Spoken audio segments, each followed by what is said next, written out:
What up, survivors? Welcome to D180, the horror movie podcast, taking you on a ride. Thanks for riding with us. I'm AJ. And I'm Johnny. And today we are rounding out this month's theme, So Icy Escapades, with 2008's The Children. But first, it's New Year's Eve, y'all. It's the end of 2021. Oh my goodness. But first, wait.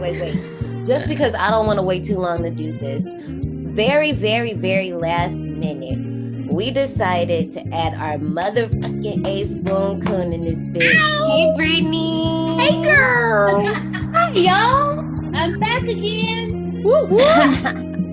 So Brittany's episode, if you guys remember, Brittany did the Dawn of the Dead episode with us. And if you a real one and you listen to the tops and the bottoms episode, you know that her episode was actually the most listened to episode of season 1. That's right. And the crazy thing is, she wasn't gonna, this episode was just gonna be me and Nay, but it just so turned out that, Brittany does these rooms with our family Afro horror on Clubhouse. And she, did a room recently, and it was a really good room. The vibe was awesome. But at the time, we were both watching it together, and I was just like, you know what? How about we just slide through on the park one time? I give you some passes. I'm sure John Nate can hook me up. And, here we are. So, here she is. Surprise. I'm so happy y'all decided to have me back. I'm really excited because when Ashley and I were watching this movie, I thought in my head, but I didn't mention it to her. But I was like, damn, I'd really like to be on this episode because these little fucked up ass children just give me all of these vibes. I was like, but I'm gonna wait. And then she messaged me and was like, you want to be on the episode? I'm like, fuck yeah, bring a bitch on. Period. I wouldn't have it any other way. But before we get into the topic of the episode, back to what we were saying, because that's why I was like, I can't leave Brittany out of this part of the conversation. I just cannot believe it's the end of the year. That's too much for It me. happened so fast. I told you, once it hit September, the year just Out of here. goes. I don't even know what happened this year. That's how fast it went. A lot of things happened this year. You know how people do their recaps and stuff, and you're like, wow. Especially stuff that happens in the public space, like celebrity world and pop culture and all that. And you're like, dang, that was this year? Yeah.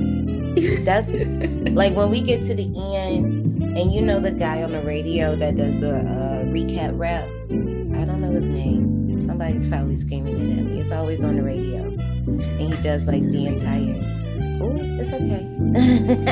But there's a guy every year, he does I don't know if it's called the roundup. I know it's somebody screaming at me right now because I really can't think of the name. But anyway, he just basically does highlights of everything. So this year he probably gonna talk about the crate challenge. He probably gonna talk about where that meme at, y'all, that tell everything that happened. Yeah, where is it at? Let's pull that up.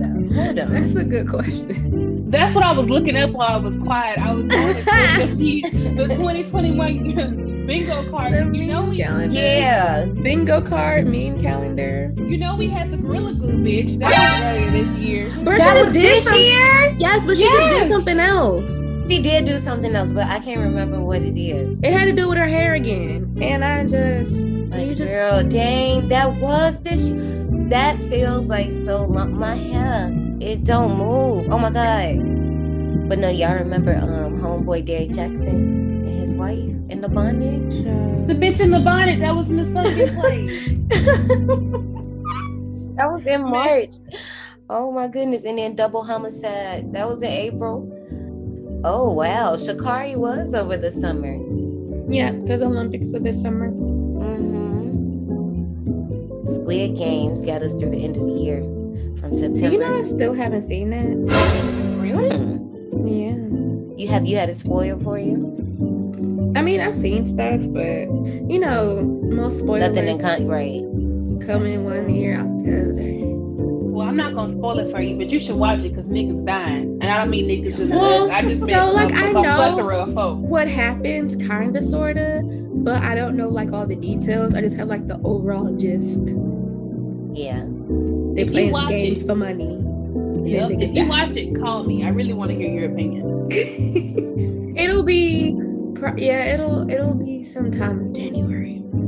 It's okay. Just like I there's a bunch of other things that I still haven't seen yet, though. I don't want to tell myself. It's all right. I still like okay. You don't have to expose yourself. You say you haven't seen what? Don't gasp at me. No, I didn't hear what you said. You said you didn't see what? I gasped at her. I ain't seen Candyman. You know who's all yelling at? I'm not gonna yell at you because I'm the nice one. But there are people screaming at you right now, like people that know you very well that listen. I know, to the show. but listen, I can explain why I haven't seen Candyman because y'all know I can't go to the movie theater. Okay, look, now wait a minute. Hold on, time out. Isn't it out now? Time out real quick. You have said his name 3 times and we're looking into a computer screen. I'm gonna need you to use the nicknames that we were Beehive Security. Not me fucking up, bad. Or Sugar Man. Look, okay, because that's 3 and I'm gonna need no. You should have stopped me at 2. You was just I'm gone. gonna die. Yeah.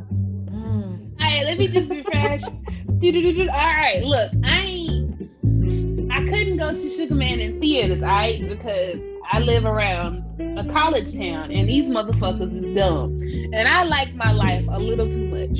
So I'm like, alright, cool, I'm gonna watch it online. But for some reason, my dumb ass has not clicked the buy button because I hate when they give them rent, like right now, last night in Soho.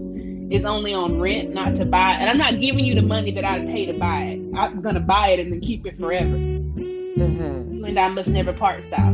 But for some reason, every time I think about going back to get Sugar Man and buy it, somebody shits on the movie. And I'm like, do I really feel like spending X amount of dollars on this? And I'm like, hell no, if they don't like it.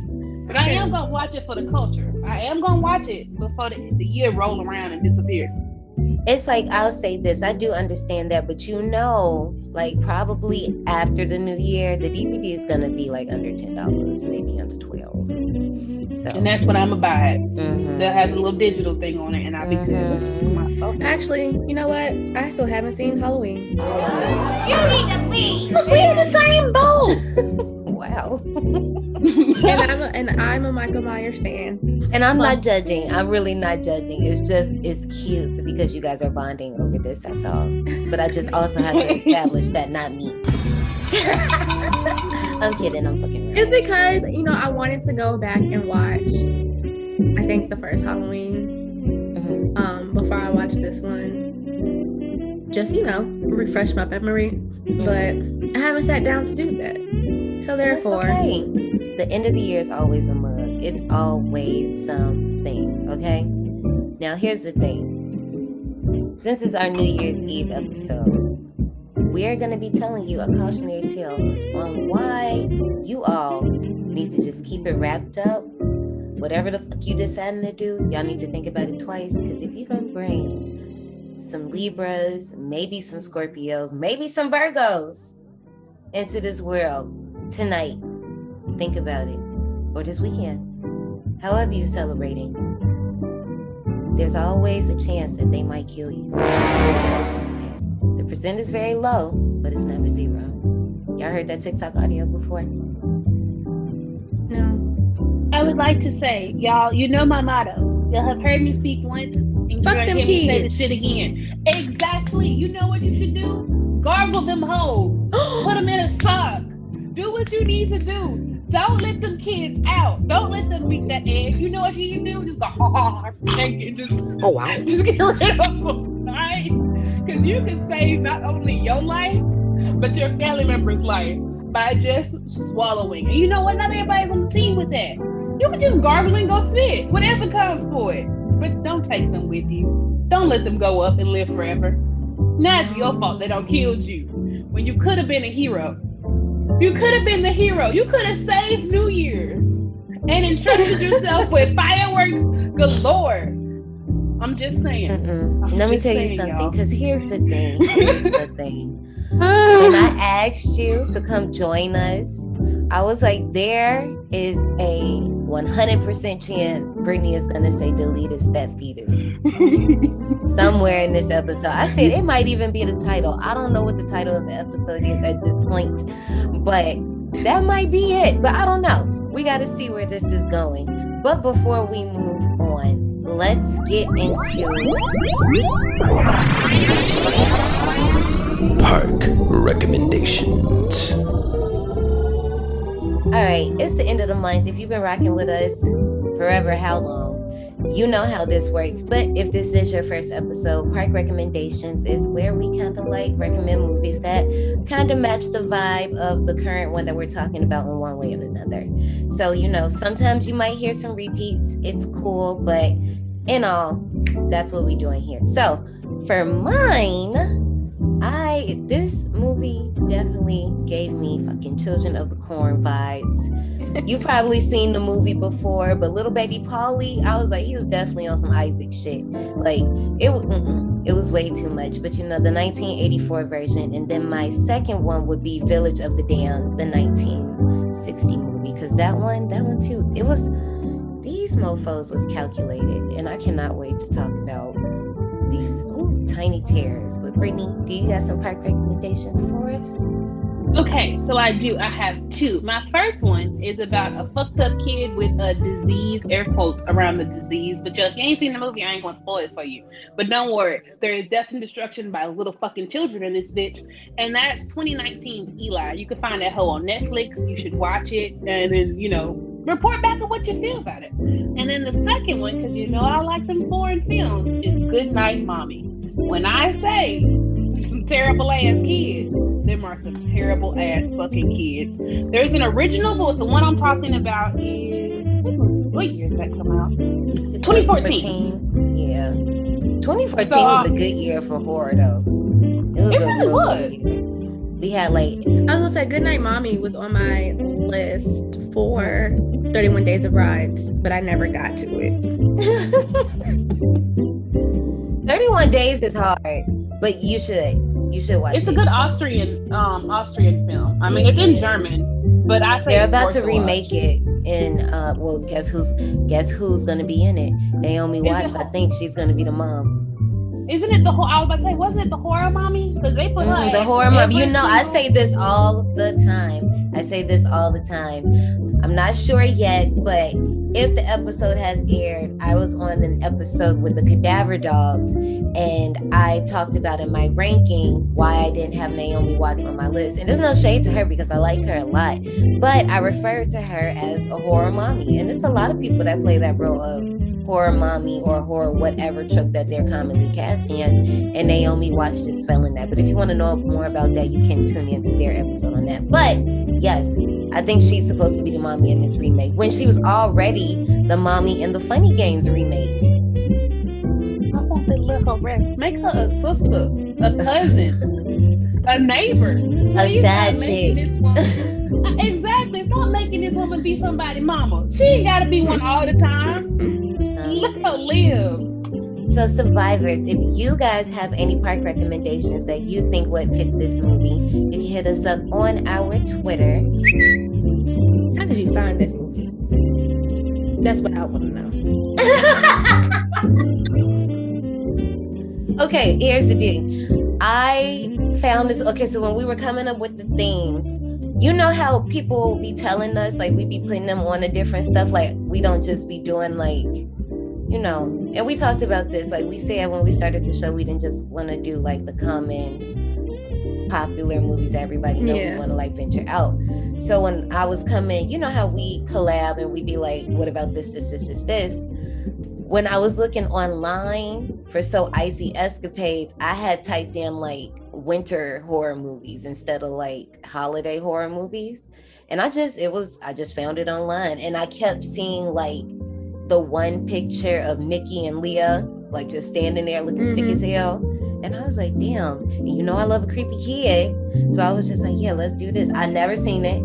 2008, and I'm like, 2008 was a cool little year for horror too, because The Strangers came out, and now that I say it, I can't think of no movies right now, but this one is a British horror film, so you know it's a foreign film.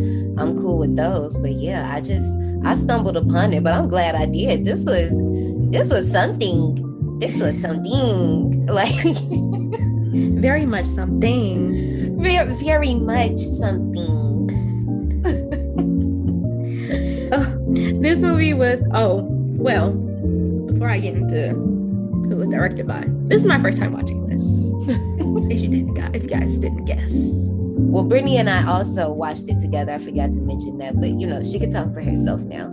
Okay, so I be hosting rooms on Clubhouse, and I do foreign rooms. And I was looking to tie all of my foreign movies for this month, for December, up into holiday movies. I needed one that was like on the crux of New Year's and Christmas. And so I was just looking up, I think I just typed in Christmas movies though. And I was like, best holiday or Christmas horror, whatever the fuck I used. And I was like, what could work? And then this one came up, and it was like a lot of them, but one of them was a musical, Anna and the Apocalypse. And then this one came, I was like, oh, I prefer to do the children because it's in the middle of like, well, before New Year's and Christmas. I was like, it's a holiday movie, and it's both holidays in this bitch. So that's how I kind of found it, thanks to Google. It's a very smart teenager. I think Google's a teenager now. Very smart teenager. They helped me out. That's crazy. Okay. That is so wild. We was really like 8. I don't know if 8 is right because we were all, but that's, first of all, I know we're talking about the movie now, but the thing I love about Brittany and Johnny is we were all born in the same year. So this is a big year for us coming up, y'all. I'm not gonna say what it is. A big year coming up for us, and oops, I'm already feeling it. Okay, I ain't gonna go that far. I ain't feeling it, but I'm no, just... I ain't gonna claim that. Oh, and Google 23. I rebuke that spirit. I just looked that shit up. We're still older than Google. 23? Oh, 23, that's not bad. That's cool. Yeah, but I thought they was a teenager, but I was did wrong. too. They asses can drink. 23, that's not bad. One of my friends, her little brothers, I thought he was still a teenager, well, at least like 20. This little nigga was like, yeah, I'm 25. I said, what the fuck? 25? Damn. Like, and it's probably like you remember him with like the high-pitched voice and all that. Yes, because I met him in fall of 2010. Because, some of my friends now, we've been friends for like 10 years, 11 years now. Listen, so long. Right. So I'm like, in here. We really in here. Like, I just be like, dang. Bruh, no. Like, when you sign up for a subscription and it tells you put your birthday in, you got to scroll to your birthday. Yeah, I'm like, damn, that bitch getting high. I be like, oh, shit. What is happening? Why am I still scrolling? Oh no, I can't take it. Next thing you know, they're gonna be taking years off, and we're gonna be like, girl, you almost made me spill this water on my mat. Stop it. Stop it. Cause look, check this out. Okay, this is the last thing I'm gonna say, just because we just shooting the shit, and then we can get into this movie stats. Okay, so at the place that I work at was working at, just depending on what's going on at the time when I edit this. Okay, anyway. So, I've met some people, and you know how you can kind of tell when somebody was born just based off their name? Mm-hmm. I've met 2 girls named Khalees, and they were all born in the 2000s. Not the milkshakes, babies. And obviously, sometimes there are people obviously that have had the name before the song came out or blah, blah, blah, blah, blah, before the year 2003. But the fact that these people were born 2003 and under, I know it was that song. I know that's what it was. It was either that or Bossy. I'm bossy. It was one of them. I hate you so much right now. Mama was in labor going, la, la, la, la, la. No. Or, I know, it had to be I hate you so much right now. It had to be. Because that's my shit. I like Fresh and New too. I just like Khalees. Oh, no. Get Along With You. If y'all have never listened to Get Along With You. From me. It was the sad story. The video, that is one of my favorite videos. The whole Tim Burton. This is a Khalees Stan podcast, if y'all didn't know. But yes, the point is, I know it was her. I know that's why you named your child that. I know it is. And it's nothing wrong with that, but I'm just saying it's showing. It shows. Okay? Anyway, get into these stats because I have to talk about these kids because I have shit to say. All right, so this movie was directed by Tom Shankland. It was also written by him. The story is by Paul Andrew Williams. It was produced by Alan Niblo and James Richardson, and it stars Eva Birthissel as Elaine, Stephen Campbell Moore as Jonah, Hannah Toynton as Casey, Eva Sayer as Miranda, William Howes as Polly, Rachel Shelley as Chloe, and if you don't know who that is, Rachel Shelley she was in The L Word, my shit, okay. Jeremy Sheffield as Robbie, Raffaella Brooks as Leah, and Jake Hathaway as Nikki. So y'all know how I do. I always got to go on a deep dive. And after I saw this movie, I was curious. So I'm searching, doing my shit. Y'all know me. I could not find shit on this movie. And they had like a little documentary thing called The Making of the Children. I couldn't find it. Yes.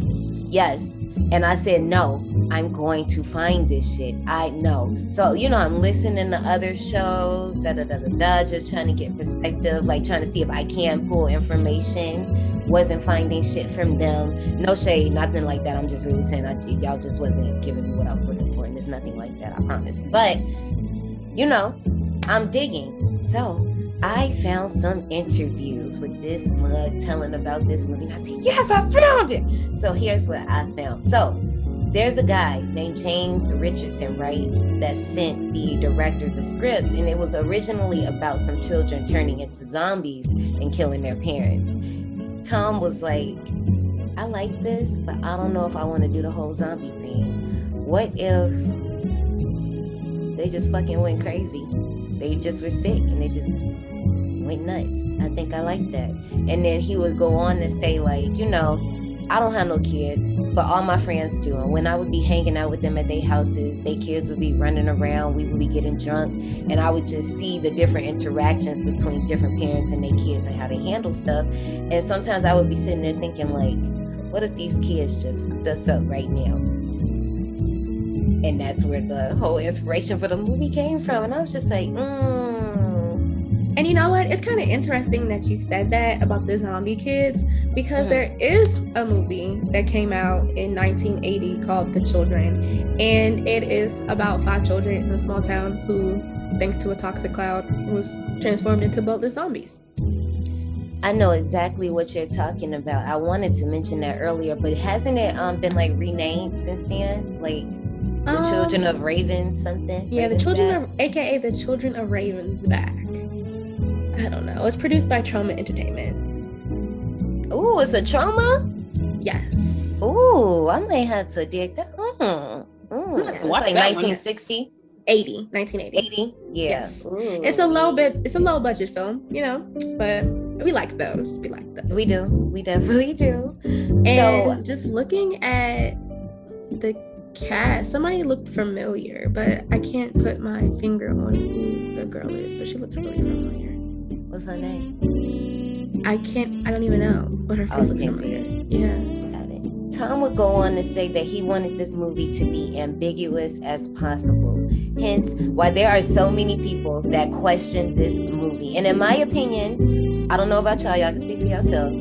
I'm cool with mystery. I can read between the lines and take things for what they are. However, so many people that I've listened to, or, Brittany, you and I, when we watched this for the first time, we watched it with a few people on Clubhouse, had so many opinions about the movie. And I'm not saying y'all wrong. Y'all can have y'all opinions. But I was just like, I don't agree. I don't agree with y'all. I do not. I don't want to hear it either. I don't. Because I'm cool with the mystery. I don't need shit explained to me. I see exactly what the fuck this is. Now, I do have some ideas that probably could better some things if people really want it, but we can talk about that at the end. Last few things I want to talk about is when it came to casting Casey, Shanklin was like, this girl really fits the mystery vibe, because a lot of the girls that were auditioning, they were either like too overly sexual. Like the audition scene was the greenhouse scene with her and the uncle. Mm-hmm. So that's the scene that the girls were doing. And when they would do it, they would either be like too into the sexuality, like leaning in it too much. Yeah. And then he was like, some of them, they just didn't have it at all. Can you imagine like somebody writing that on your nose, like at your audition thing? Like, yeah, you don't got it. Sorry, you're too innocent. Would be so hurt. And then to wrap this all up, we need to be worried. So I'm just gonna ring the alarm right now. Ring the alarm. The children on this set, the children in this movie, the children who played Polly, Leah, Miranda, and Nikki. They knew everything, y'all. They knew everything that was going on in this movie. For the survivors at home, if you don't understand why I'm making such a big deal, if you don't understand what I mean by this, usually when kids are in a horror film, they're sheltered from it. Right. However, in this film, the kids were well aware that they were in a horror film, well aware that they were supposed to be killing their parents, and they were doing the stunts and the scenes and things, because this was a low budget movie. I wasn't able to find a budget, but through the grapevine I heard that this was a very low budgeted movie, and it, you know, you can see it's one location. But yes, Brittany is cracking up. Okay, so I'm laughing because when Ashley said that they do their own stunts, Brittany was looking like, what the fuck? Like in total shock and utter disbelief. That's why I was laughing. They fucked them kids. I'm sorry, y'all. It's so funny to me. Okay, y'all don't know. Brittany is one of those people like us. That's why she can come to the park anytime she wants to. That will laugh at inappropriate shit. Okay? I'm pretty sure at one part of this movie, a few parts in this movie, this girl probably died laughing a few times. I'm pretty sure, and I know she gonna tell us. I know she is. I definitely did. It was inappropriate. I laughed when they at the monkey bar part. I laughed at the doll. I laughed at the tent doll part, and then I laughed when at the car scene at the end when they went. I knew you did, and I knew exactly. I was like, yeah, Brittany definitely probably enjoyed that. Probably. Like, fuck you, little bitch. I'm not gonna lie, I thoroughly enjoyed that part too. Okay, look, I can't wait to talk about this any longer. Let's go ahead and take our ass to the queue line for the last time of 2021. Bye, ho. Ooh. If y'all ready, let's get in line for 2008's The Children. Step in line. Your number is near. Follow the signs. Your time is here. When it came to this week's queue line, I'm gonna be real annoying with this, the last queue line of 2021. I was really trying to debate what I wanted to do. I didn't know. I was just like, you know, we try to always make it relate back to the movie. But the whole time I was watching this movie, I was just like, kids are so nasty. And I work with kids, so I witnessed firsthand how disgusting these little people are. Like, just, you might be like, oh, my baby not nasty. Yes, they are. You don't know what they be doing with you. I swear to you. If I leave your baby alone in the room, I bet you they're going to pick that booger and eat it. I know they are. Don't say they not. They are. Anyway. This week, we are going to ignore our responsibilities and eat like a toddler for a minute to discover what type of child we were when we were younger. All right, so we got to pick all these answers as if we was a toddler. Yes, okay. Okay. Y'all know how it works. If y'all want to play along with us, the quiz is linked down below. So if you're ready, let's hit it. Pick a drink. Chocolate milk, apple juice, vanilla milkshake, or orange juice. Well, growing up, I was not allowed to drink milk because I am lactose intolerant. So I would go with apple juice. If I had the choice, it was always orange juice. And it broke me out when I got older, so I stopped drinking it, but it was always orange juice for me. Y'all, I got a confession. When I was a kid, I religiously picked up chocolate milk. I would have a fucking fit and drink nothing if there wasn't any chocolate milk. Because sometimes they ran the fuck out and there was no milk, or there was just white milk. Would not drink anything. I would drink spit, okay? I was that stubborn of a kid. It was chocolate milk or nothing. Well, I'm going to be honest with you, Brittany. I'm going to be very honest. And I know my friend Nita is listening. Hey, boo. When I was in middle school, so like in school, you know how they give you the school lunch and you can pick like a milk. I will always get chocolate milk. I would drink hers too if she took too long to eat. I'd be like, let me just pick a breakfast dish. chocolate chip pancakes, strawberry Pop-Tarts, waffles, or Cheerios? Toddler Johnny, Cheerios all the way. Hell yeah, same. It was always Cheerios. Or I mean, any type of, if any cereal was there, it would have been the cereal. Because here's the thing.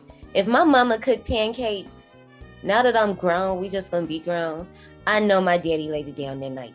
If she cooked it, I'm like, what the fuck? Why'd you... Yes, daddy. Yes, dad. Don't ever do this. Like, what the hell? Like, what's happening? Okay, I see y'all. Whatever. Okay. Like, and we like Pop-Tarts, like stuff like Pop-Tarts, toasted strudel. My mama, we had to be like, she had to have some extra cash to have that in the house. So now, that was really good. That wasn't until like a middle school for me was Pop-Tarts.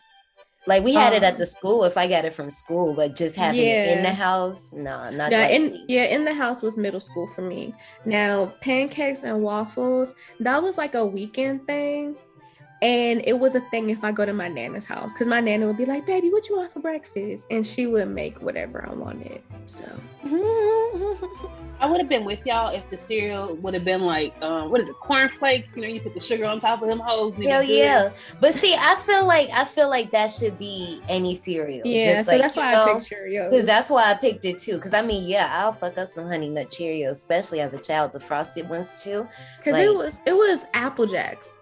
It was Cheerios and Apple Jacks. I liked for my love for cereal. I would have to tell you the cereals I don't like for you to understand what all I like. I like all of them. Cinnamon Toast Crunch. Oh, that's my favorite, girl. Cinnamon Toast Crunch. I was told they changed the recipe and made it healthy, and I haven't had it, and I don't have the heart. That's a lie. That's a lie. That's a lie. Okay. Really? That is a lie. Yes. And they have like spin-offs too. Like I've just had like the churro one. They got that one. No, they have you know what? I know what you're talking about. They have a snack mix. And I bought that to send to my boyfriend. And it's like the vanilla like the vanilla one. Mm-hmm. It's the regular one. It's the churro one. And then it's like some puffy one. And that was that's why I'm like, I think that's what you're talking about, Brittany. It is like, I think it's one that has like less of the cinnamon sparkle. It's something. Then they have the Cinnadust. You can buy the Cinnadust now. You can buy the Cinnadust? Mm-hmm. Oh you can put it like on your French toast and stuff. Oh, it sniff it like crack. Then I just saw this at Target the other day. They have sugar cookie toast crunch. What? Yeah. I will lose it. Yeah, I saw that at Target. On my mind. Well, yeah, I just want y'all to know that I'm off. Well, technically, when this airs, I'm off now, but I'm off from like the 22nd, 21st until the new year on like January 3rd. A bitch is gonna be eating Cinnamon Toast Crunch every morning, like for my off days. That's all I want. I was always mixing up the cereals. I'm not gonna hold y'all all day, but a bowl of cereal a day will keep the worries away. Okay. Hello. The one I have to go with is waffles because of Lego My Ego, bitch. Okay. My grandma Jenny used to have that for me on deck every time I was at her house. You was lucky. Lego My Ego. Lucky. Like we didn't start getting that. I think it had to be like high school for me, and even then I wasn't getting it like that. Like, oh my goodness. It was middle school for me with the Eggos. Like if my sister came through, because my sister had the hookup, you know what I mean, wink wink. And she took us grocery shopping, and I was getting the toasted strip. She's like, yeah, get what you want. You know what's up. My grandma got me Eggos every single time. I miss that lady. But she would have it all for me. Like every morning I used to go up there because she stayed down the street from my mama's house. So I would stay the night at her house and then walk from my mama's house to catch the bus. You know, when you're young, you get up early as fuck. So she had me ready with everything, and I never complained. She had the syrup, and I think it was blackburn syrup, the little thick one. Yeah. Oh, that's very nostalgic for me. Listen, no, we could talk about some syrups, but I'm not going to do it because we're going to be here all day talking about these breakfast foods, but it's cool. Pick a snack food. Cheese and crackers, ants on a log, chips, or Dunkaroos. First of all, I just want to say ants on a log look disgusting. I'm just saying these some white ass snacks. I'm sorry. Okay, Our so friends if out for there. people who don't know what ants in a log is, this picture is showing a piece of celery with what looks like peanut butter spread on top and then 4 raisins spaced So okay, apart. now time out. You never had ants on the log before? I have. Well, but see, first here's of the all, thing. I don't like peanut butter. You're right, you don't. But here's the thing. I've had it with chocolate chips on oh, you don't like chocolate chips either, never mind. So yeah, no, I've had it So with I like chocolate chips on top. chips, but if it's mixed in something else, I'm not going to I sit don't there know. and eat it by itself. Now I know that Cody, hey Cody, me and him, we both like fluff. I don't know how fluff would taste on celery. That might be one of those weird TikTok things. Maybe we should try it and put it on D180's page. I'll take one for the team and do it. But Because I don't the like cheese- marshmallows, so yeah, girl. yeah, you do. The cheese and crackers, I feel like damn, do that qualify as a Lunchable? Because if it qualifies as a Lunchable, then that's a loophole. The chips, that would be the default, because my Yeah, I was mama gonna was pick not chips. getting me Dunkaroos. My mom was not getting me Dunkaroos, and I was so upset about it. Like if I ever got it, I was rationing it. I was just sitting here thinking to myself, Dunkaroos, was that when we was kids?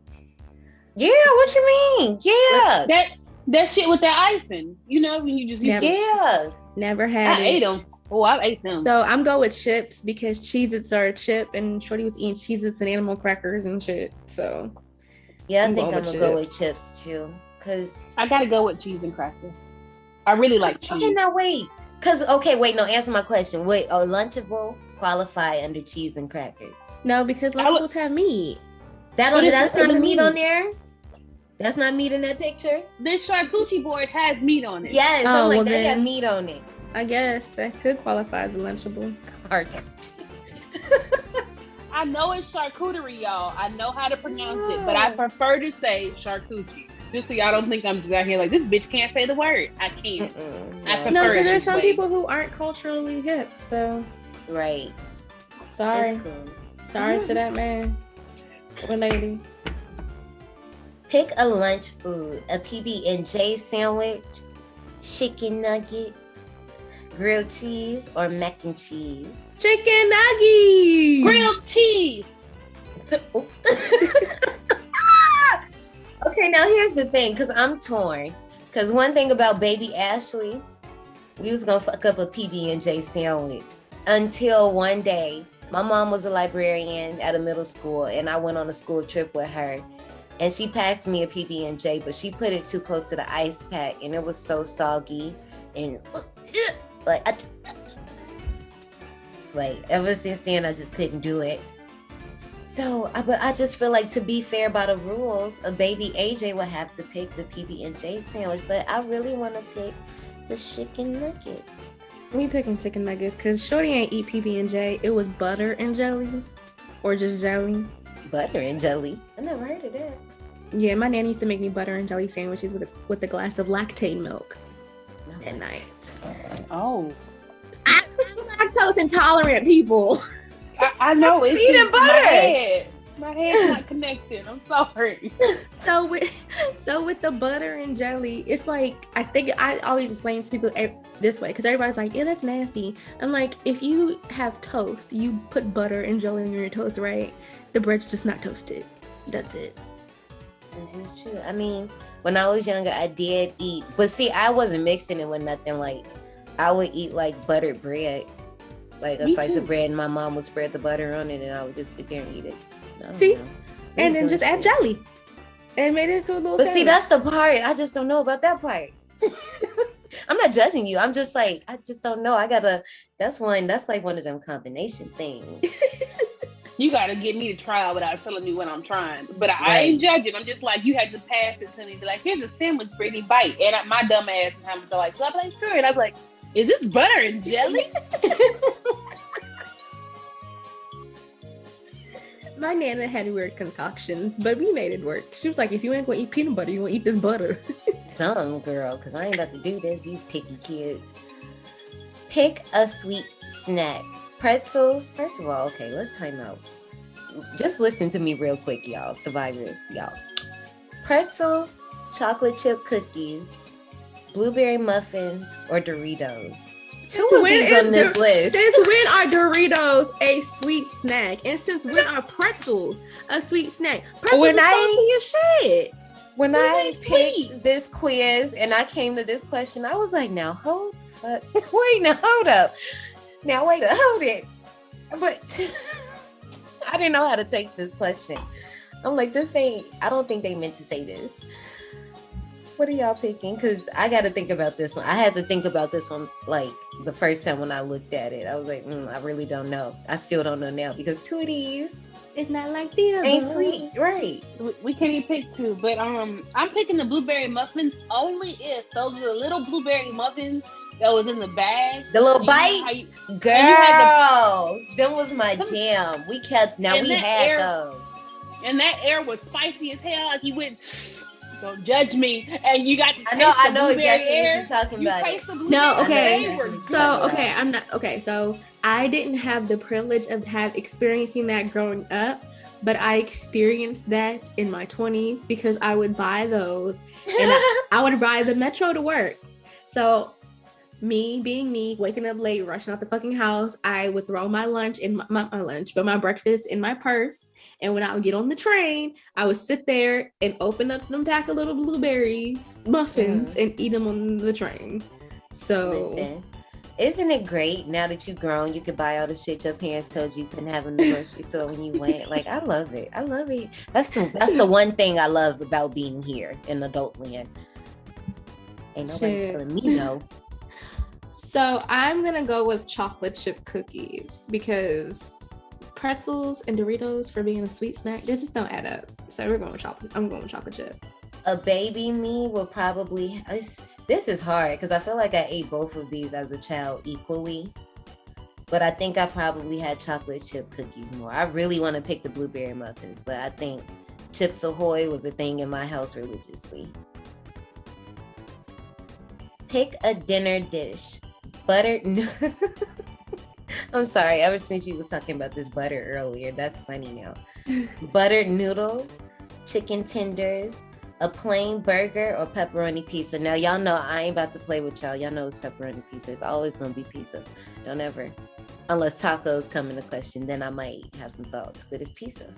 I'm going with chicken tenders because it was definitely chicken tenders. The little dinos. No. Yeah. I'm going with pepperoni pizza because I don't remember having chicken tenders that much. And I had a burger, but it was never plain. I just hated pickles. So just by technicality, that one's a, oh no, I hate them things. Except the sweet ones. The sweet ones are good. The rest of them are nasty. Like, it was a thing in Gary. Like, I don't know if it's a Midwest thing maybe, but like we would literally have jars of pickles and just walk around eating pickles. Some people put a peppermint in the middle. Oh, I ain't do that. Yeah. You had me. Lost you there. You lost me there. I was about to say, because I have a jar of pickles in my fridge, and sometimes I just want to eat something a little crunchy. Yeah. I go in the fridge, eat some pickles. But you lost me there. Okay, now when I was younger, one thing I used to do, and I haven't done this in a while, and I might do it for the one time. When I was younger, I used to take the sliced pickles and then Cheez-It and then put it together and eat it. And it's like the perfect salt combination if you just want something super salty. So a pickle slice and a Cheez-It, whatever flavor you like, it works with a few flavors. I've tried it. It's very good.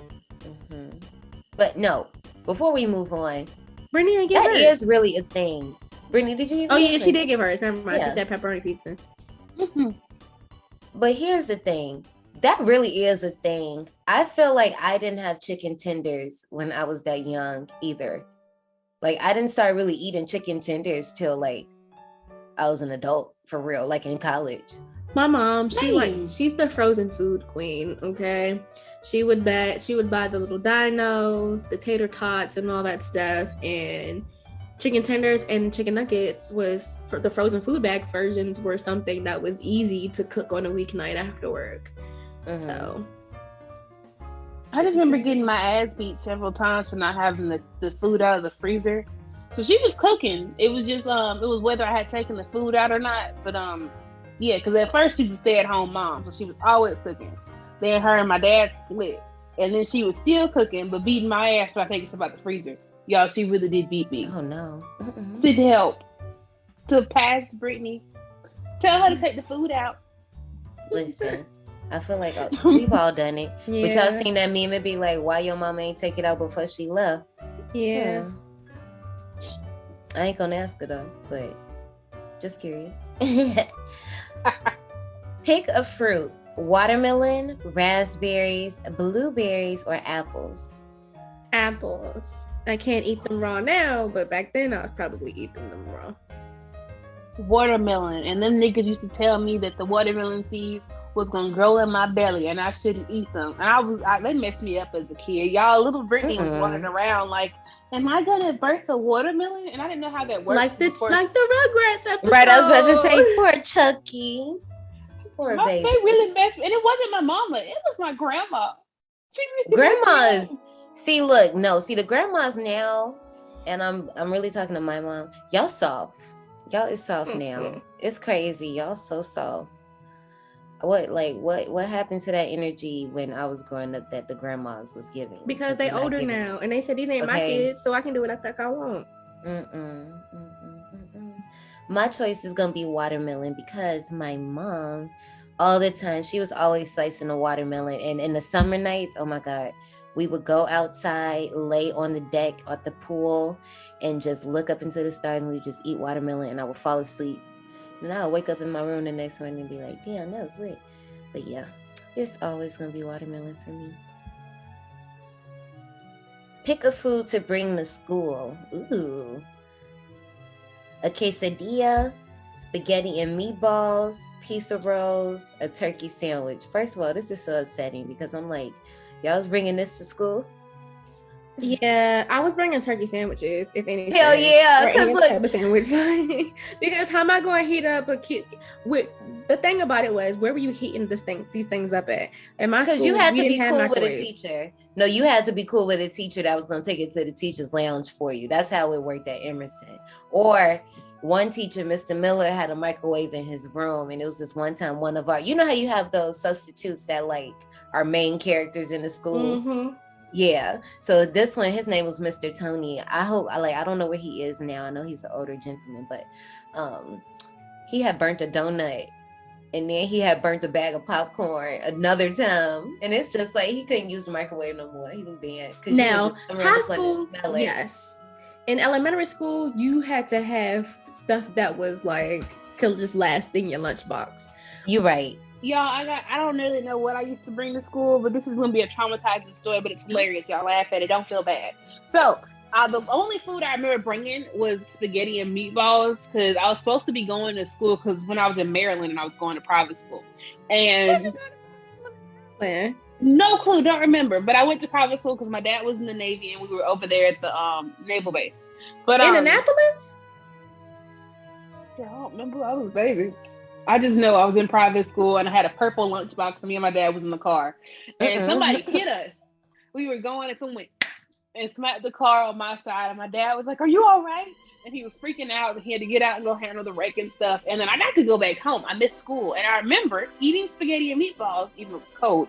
But you know, we got to let little Brittany do what little Brittany does out of the little purple lunchbox. So I have to go with spaghetti and meatballs because of that one nostalgic memory. Technically, it's terrible, but it's also hilarious. Brittany didn't go to school, and she was eating cold food. I don't know why no one warmed it up for me because I was at the house, but it's another story for another day, I guess. I'm gonna just go with turkey sandwich. Like I said, grown me really wanted to pick the quesadilla, but turkey sandwich. Pick another snack: tater tots. Tina, eat your tots. String cheese, goldfish crackers, or Oreos. I'm going with the goldfish crackers because that was me. Oreos were me. See, I feel like, yeah, it would have to be the goldfish crackers. Yeah, if any, because I still don't really like Oreos. I don't, and that's crazy because I don't like Oreos, but my favorite ice cream is cookies and cream. But I don't like Oreos. I have a thing about things with cream filling, but it's the best filling.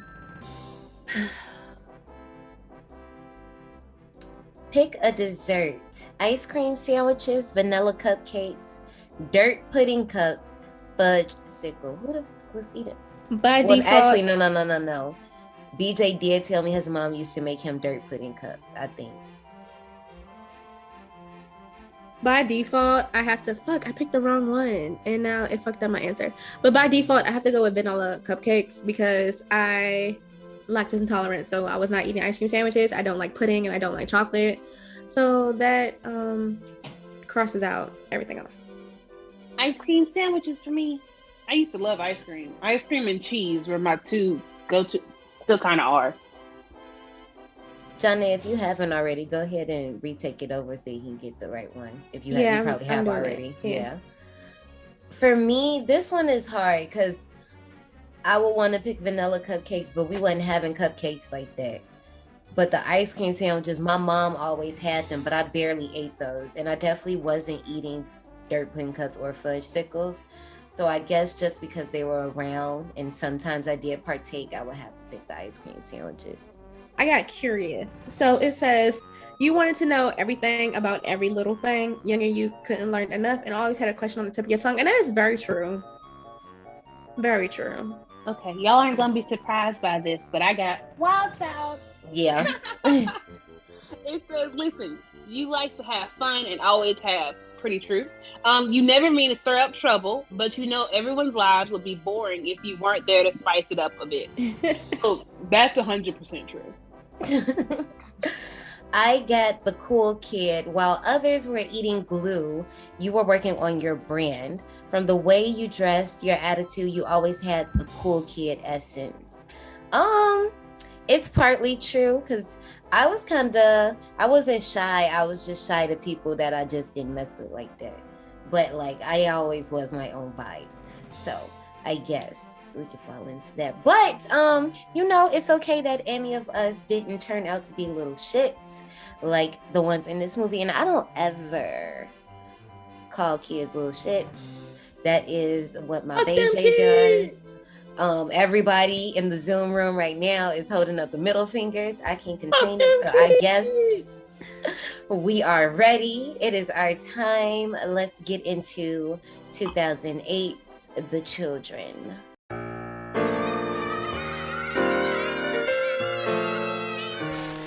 Now this is heaven.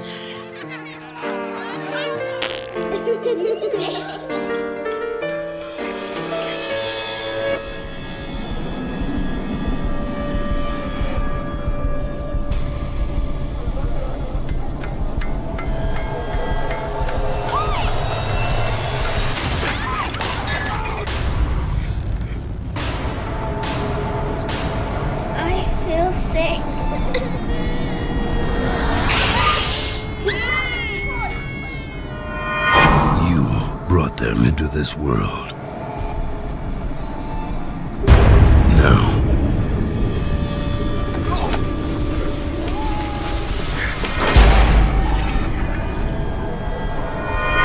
they will take you out. I think they're really sick. Oh my God, I love you both so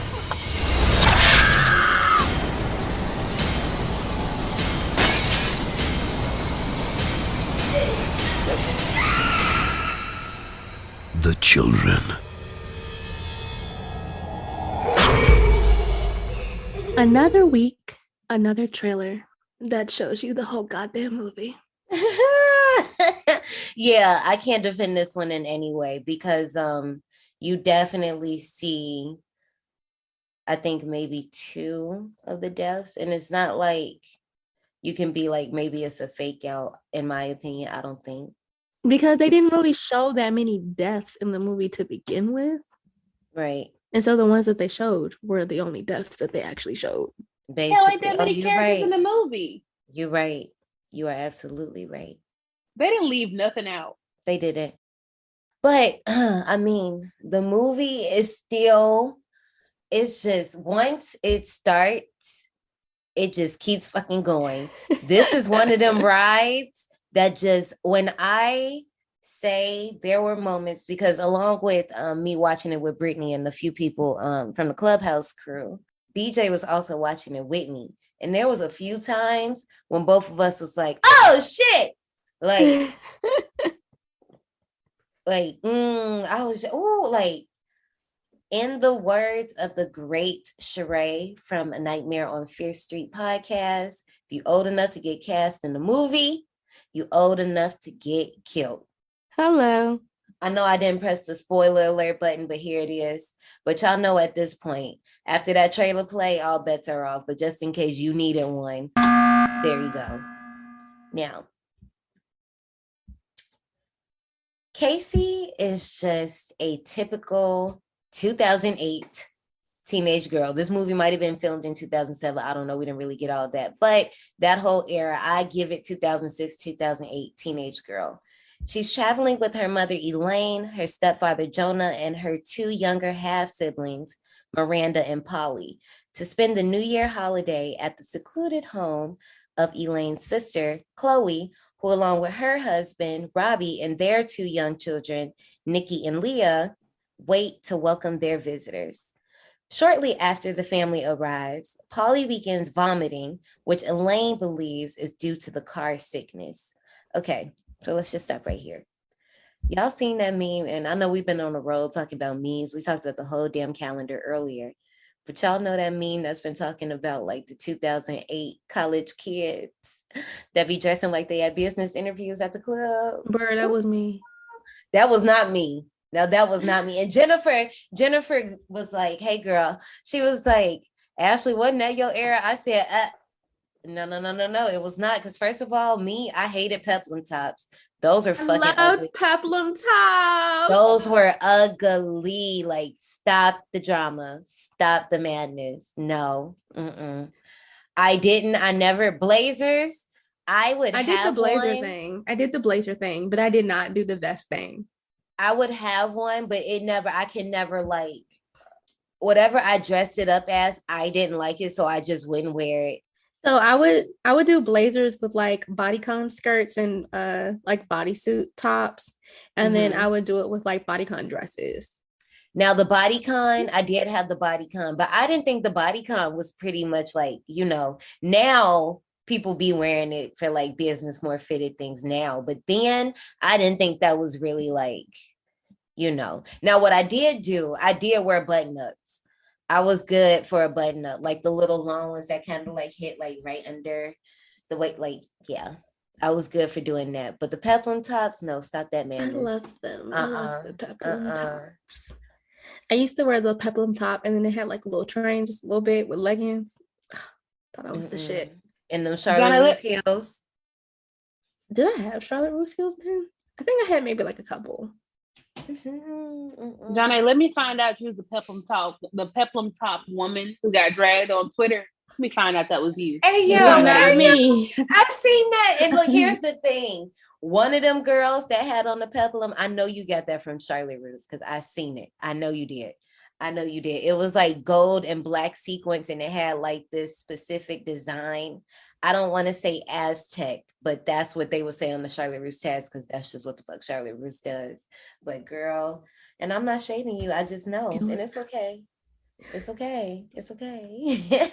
But as far as Casey goes, says the same thing. When it comes to Casey and you see what she's wearing, I'm like, yeah, girl, this heavy eyeliner is giving Avril Lavigne. These chunky purple highlights that I know you got from Claire's, girl, or Hot Topic, like that synthetic, girl. No, remember the little commercial, the infomercial where it was like the little paint roller highlighter where you put your section of I had that. Oh my God, let me tell y'all something. Okay, look, y'all know when we be saying this shit, we playing. I wanted all the white shit when I was little. Right, same. And my mom would never get it. And she was like, Ashley, this is not going to work in your hair. This is why I'm not going to buy this for you. But I begged and begged and begged for that Conair thing. I can't remember the name, but I know for a fact it was Conair. Because Conair was making all this shit back then. All these shit. And we about to go through it real quick before we move on. But real quick, my mom, y'all know, I told y'all she worked at Walgreens after she retired from the school system. And well, she had been working there the whole time. She was, she was a working woman. But anyway, the Conair little thingy thing that dyes your hair, I think it like was reduced or something, because that's how I would get most of my shit. She would just buy it like if it was like the last one or they was about to get rid of it. So I had it, and I learned that day that I was not a white girl and this shit was not meant for me. Like some of the colors would work, but it would be all streaky. It wouldn't be like the girls in the commercial. Like you would have to wet the color a little bit, but when you did that, it dried it out. Like it's so crazy, brother. I have vivid memories of those cartridges, like trying to like put it in your hair. But the one that really fucked the girls up was that one that was supposed to braid your hair, and it had the little things in the sections with the hooks, and it went in a pattern. Bitch, one wrong move, that chunky hair was coming out. It was coming out. Yank. Like, no, that was it, girl. Then shit. Last one. Do y'all remember? And I had this one. Do y'all remember the flat iron that put the jewels in your hair? No. Girl, the real Why is this still on Amazon? I'm annoyed. Oh my goodness. Listen. For the one time, I'm telling y'all, as an adult, like I said, y'all can just buy that childish shit. Since we wearing inches and shit now, or you got wigs that you can do, even if you're a natural girl, you can figure it out. Just buy it and just let's just relive our childhoods. Because no, the one with the flat iron with the jewels, bitch.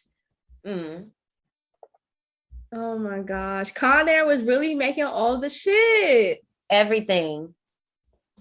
I accidentally went down a rabbit hole. They got so much stuff.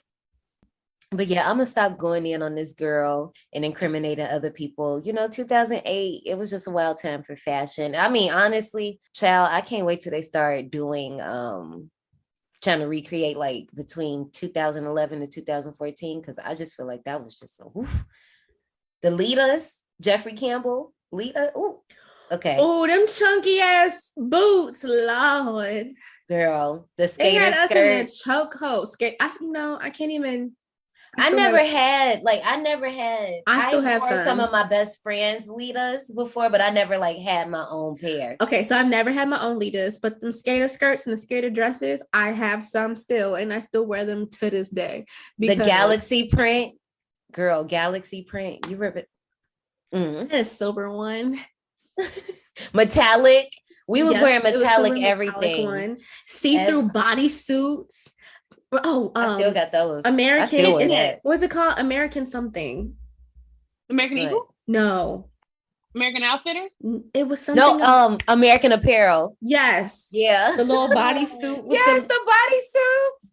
Oh my goodness. I remember when bodysuits made the comeback with the skater skirts, or like the dresses or shirts that would have like the side cut out. Just like a circle, like just. And I had those because I had a Forever 21 dress that I wore for like one of those alpha parties. It was the blackout and had the little circles cut out on the sides. Child. Oh my God. Yo, I had one, speaking of peplum tops, I had a dress that had like a peplum thing. I remember them dresses. I hated those too. With the see-through on the sides.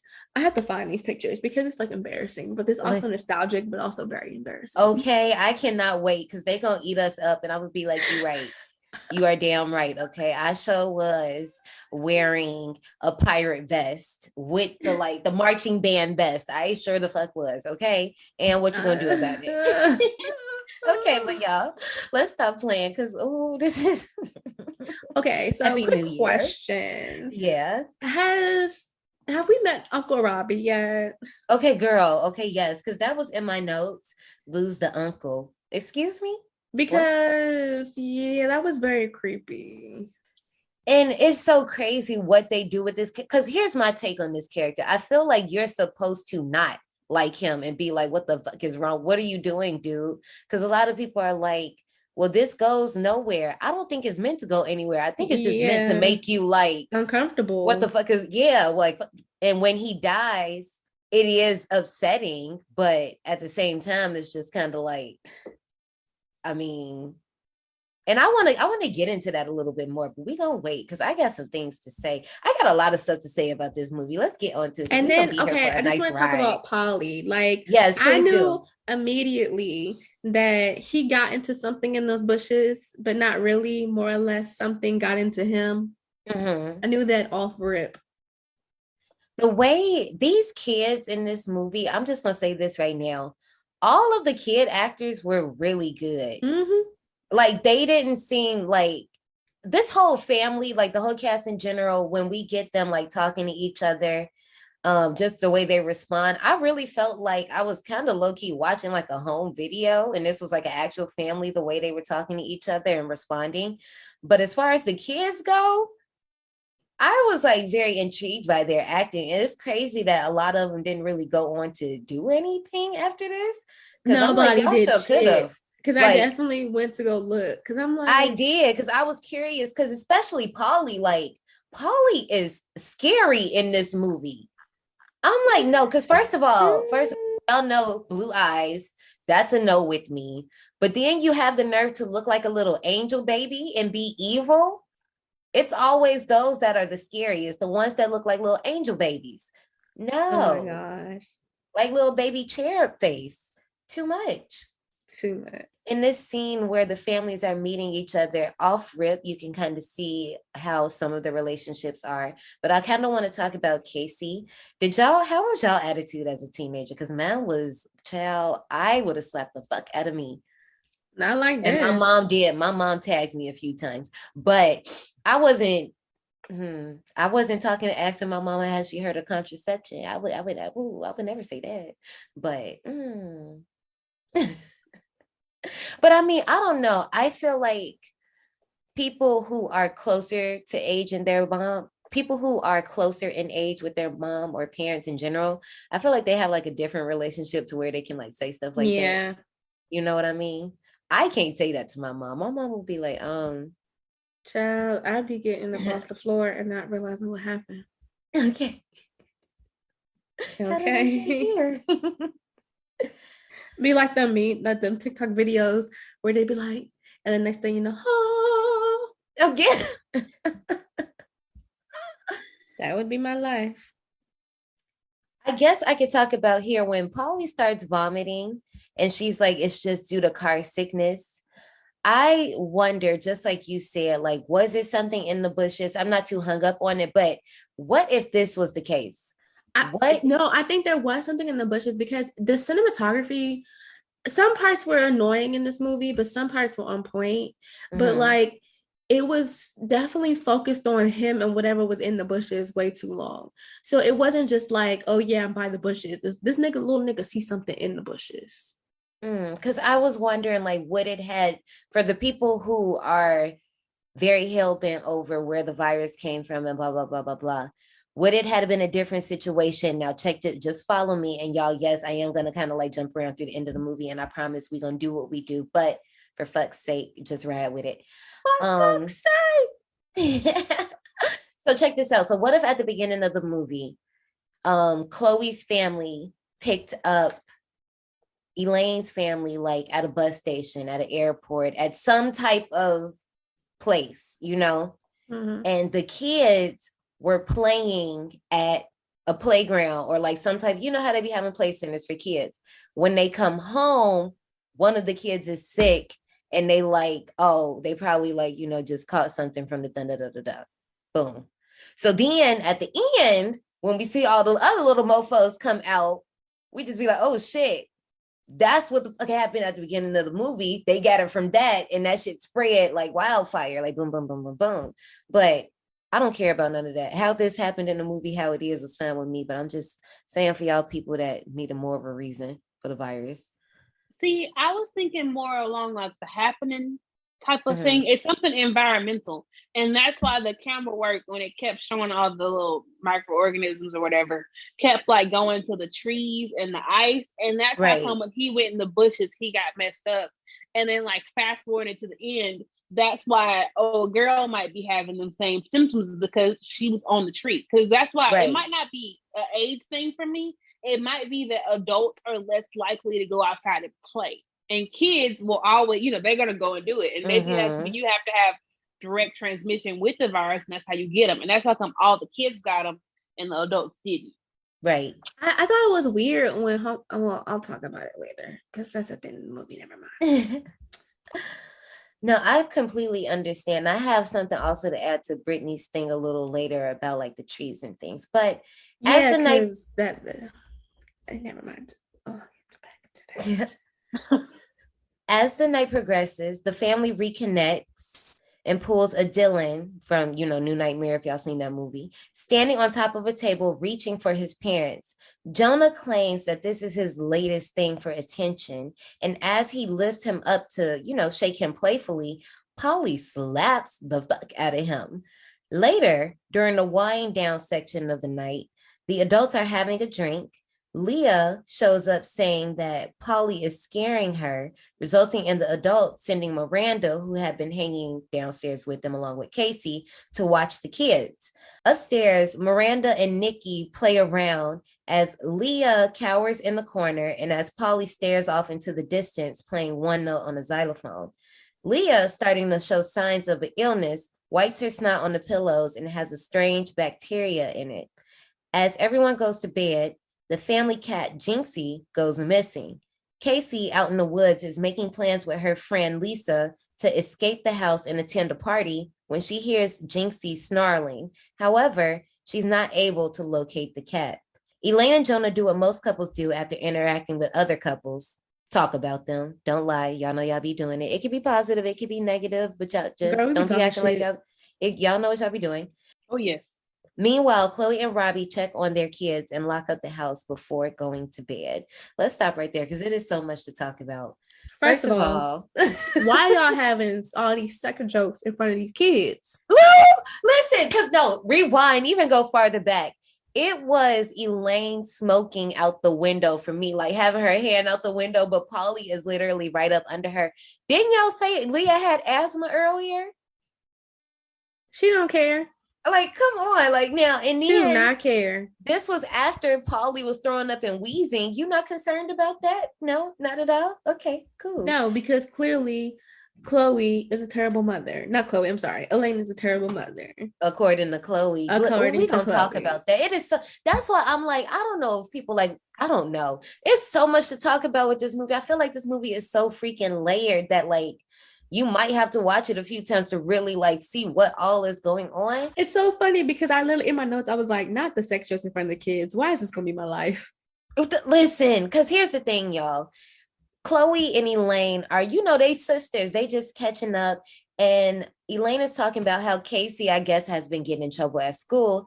And Chloe just makes a joke like, you could have got your way out of it somehow. And Elaine is like, could have just offered him some BJs or something like that. And Leah is like, what's BJs? And she's like, big belly Jim Jams. I'm like, now, first of all, kids are piece shit. That girl about to go around the house talking about some damn BJs. And big belly somethings. And I feel like that's even bad. Even yes, I'm like, that sounds worse. Just walking around this bitch. Okay. Oh my God. But then the other one was when Jonah shook Polly, he was like something about having a reference. I guess the kid's not like his mother. Sir. Listen. And that's what I'm talking about. Like, you don't catch all of this unless, I was really intently watching it because I was like, dang, because here's the thing, when you watch the movie, when they're acting, just like we talked about earlier, it's not like regular acting that every word is being enunciated so you can understand everything that I'm saying. They're talking just like we're off talking. The cuff. Yeah. Like, look, here's the other one that got me. So they taking out the trash. Robbie just came from showing Casey where that secret cellular phone spot was. Right. He was like, hey, let's have 10 more kids. And she was like, no, so I can be as tired as Lainey. And then he was like, I mean, of course she's tired of all that rough shit she getting. See when they was outside. Was that the same one they were outside and he was slightly like cuddling up to her? Like yes. They wanted to be yes. Mm-hmm. Well, don't you got kids inside? Y'all just gonna go. You just gonna go at it out there, right there, yeah. out the window. They said that house big enough. It's quiet enough. Then here's my other thing. I want to talk about Miranda. Yes. Snitch, okay. bitch. Come on. Snitch, come on. Bitch. I'm sick of it. I am so sick of it. Now, here's the thing. Time out real quick because I didn't get to spill my credentials. All three of us, none of us have children. And I know it's some of y'all because I know how you girls like to tussle. some of y'all that might have children that might be feeling like as we go through this podcast, we might be a little harsh, we might be judgmental. But listen here, I'm certified. I can talk about this, honey. I have 15 nieces and nephews born from 1994 all the way to 2020. Okay, I do this. She been an aunt since 2 years old. Listen, I can do this all day. All you know, me too, sis.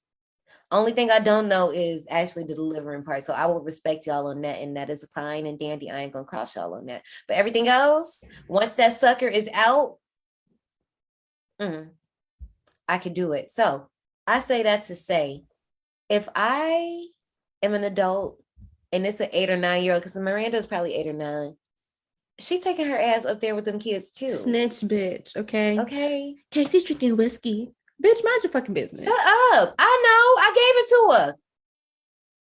And see, I feel like I don't know what type of parent I'm gonna be, but I also know I'm gonna be with the shits. If my kid just happens to be as sassy as me, I'm gonna have to be with the shits. You know what I mean? And I can see me saying that. I know I gave it to her, boo. And I might say it a little bit nicer, but nobody likes a snitch. We're not doing this. And then you even have like Jonah and Miranda having their little secret language because Jonah's teaching Miranda Mandarin. I think I'm gonna go ahead and drop this bomb now. Do y'all think in this scene Miranda is really giving dirty looks to Casey? Yeah, because she felt some type of way. And I don't think, see, here's the thing. I really don't think that Elaine is Miranda's mom. I think that Polly is a product from both Jonah and Miranda. Not Miranda. I think that Polly is a product of Elaine and Jonah. I think Miranda is only Jonah's, and of course Casey is only Elaine's. So I feel like Miranda is feeling some type of way because it's like, oh, this is my stepsister. She's annoying. I want my dad's attention. So I think that that's how that dynamic is. So I just don't think that she likes Casey because Casey's problematic right now and she's getting all the attention. And that's what happens when you have a problematic child. They're the ones who get the majority of the attention because you got to fix whatever the root of the problem is. Yeah. So. I think, well, I mean, I hear what you're saying. I think that is both their kid. But you know what I will say? I do notice that Miranda be getting a special treatment from a lot of people, especially Aunt Chloe. And a lot of people I heard talk about this movie were saying, and I want to ask y'all, was y'all confused by the families? I wasn't. Nope. I was very clear on who belonged to who. People were confused about who. People were confused. I'm like, now, first of all, you see them get out the car. So clearly, but people were saying it was because Aunt Chloe kept like cuddling up to Miranda, but you would also see like Elaine, like, you know, cuddling up with like Leah. But I'm like, if that's my niece, what else would I be fucking doing? Hello.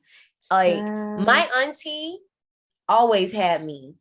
At some point, I was with my auntie a lot, so like taking me to the movies, like, and you know, I can understand how some people will probably think like, oh, is that your kid if they don't know you? But watching this movie, I was not confused. I wasn't confused. I wasn't. It was clear. You know what? Them kids was here, and then these came out the car. So clearly, the ones that came out the car is the car folks' children. I was on the ground about to be the ground folks' children. Very. Let me not shut up because I was about to be shady. No, let me press the shade button. I want to press it. Do it. No. Because y'all gonna be like, what, Johnette? You're mean. But no, fuck it. I question reading comprehension because were you not paying attention to what was happening in the movie? Because, let me say something. If you're clearly paying attention and you're especially if you I haven't listened to anybody else's episodes, but especially if you're watching a movie, I watch a movie twice. I watch a movie to just watch it, to enjoy it, but then I watch it a second time to digest, comprehend. But if you're really deep diving, you're really paying attention, you would see what family was already running out the house and what family was already in the car. You would see who was talking about what children being with who, what if you're actually listening, active listening skills, which they teach in elementary school.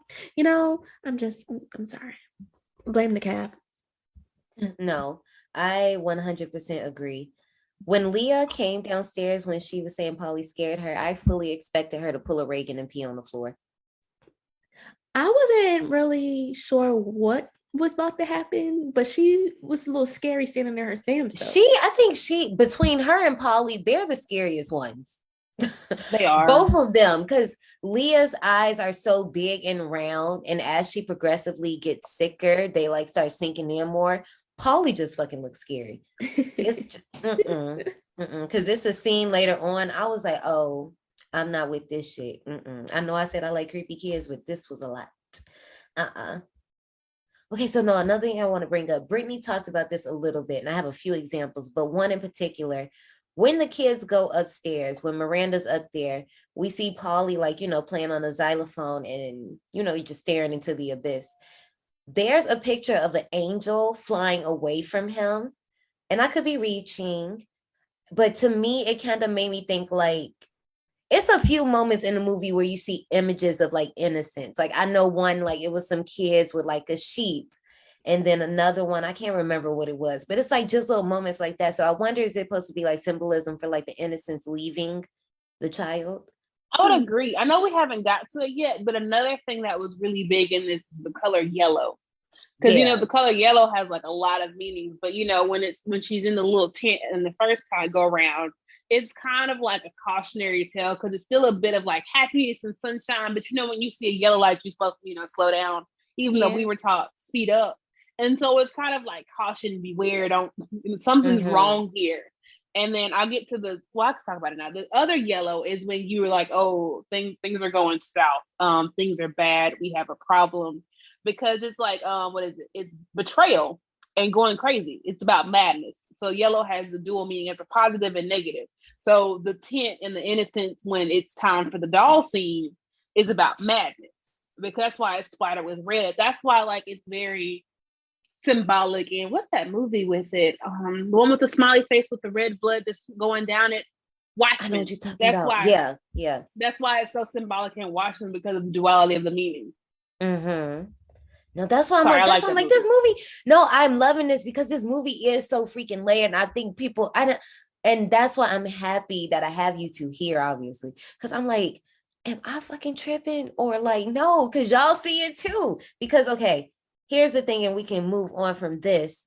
But Polly, when he comes into his parents' room and he's just standing there watching him sleep or watching them sleep, excuse me. First of all, don't do that. That's fucking scary. Two, very scary. When it transitions into the next day and the trees are on his face and it looks like veins, like it looks like y'all see what I'm saying? Like it's his little face, his little cute evil face. Yeah. And then it's the trees blending into it. So it kind of looks like veins over his face, like if he was getting like infected, like sick. Like I'm just like, oh no, this is too much. I don't like this. But the next day, the family enjoy a snow day. But Polly is very much so isolating himself. Jonah tries to get him to engage with everyone else, but Polly ignores his request and leaves Jonah to watch as Robbie and his kids enjoy the snow. Casey sets up an estate plan, like confirms it, with her friend Lisa, again, while the kids block themselves off in the tent. At this point, Nikki and Leah have become infected as we see Nikki's vomit inside the tent. Robbie and Casey are tussling in the snow, more on that later, as Elaine and Chloe prepare dinner, having sister time before bringing their husbands tea. Jonah and Robbie sit at the kiddie table, and as the tea arrives, Polly sends a sled down the hill, knocking into Chloe, causing her to spill the tea all over Jonah. Enraged, Jonah spanks Polly on sight. Later, in a timeout situation, aka the adults are trying to get rid of the kids for a minute because, kids just be doing shit and you just need a moment. Chloe asks Miranda to watch the kids as if she's the mommy and she's in charge, despite Miranda saying she doesn't want to because she feels that everybody is acting fucking weird. Outside, Casey finds Robbie in the greenhouse smoking weed, and while they're talking, Robbie points out a tattoo on her tummy. Y'all, we're going to talk about this tattoo in a second. Chloe pops in on them, and low-key is getting a little bit sus. Okay, again, so much to talk about. Let's talk about this first. Jonah is very envious of Robbie. And I see it off top. I see it. That testosterone, that little manly competition shit y'all be doing. Oh, child, it's obvious. I just, man. Yeah, we don't have to spend no more time on it. Just that's all you need to know. Kids, again, kids are so gross. When Nikki open mouth coughed on that gun and then just held it, and I'm like, first of all, he was just already just open mouth coughing on everything anyway, and it was just too much. But here's the thing. I have a theory. You didn't see the blood that splattered on the gun when he coughed on it? I think I was just really disgusted by him open mouth coughing. Yeah. So in the reflection of the gun, I think if you were just looking in the reflection, you didn't see the fact that there was one little drop of blood. Okay, yeah. I seen him wipe it, but I was like trying to figure out what was he wiping. I was like, blood. I didn't even realize that was blood. But no, I seen that, but I was just so disgusted that little boy held his mouth that wide open and coughed like that. But I have a theory, and I'm gonna go ahead and propose it because I got facts to drop as we go along. I really think, I know that this infection, it really started with the youngest. It started with Polly, then it got Leah, then it got Nikki, and now we come to Miranda. Here's my thing though. I feel like Miranda fucking mastermind this thing.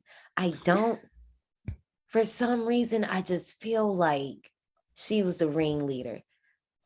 But I stand, but the thing is weird because she got infected last. Yes, but in this scene, they're all in the tent, right?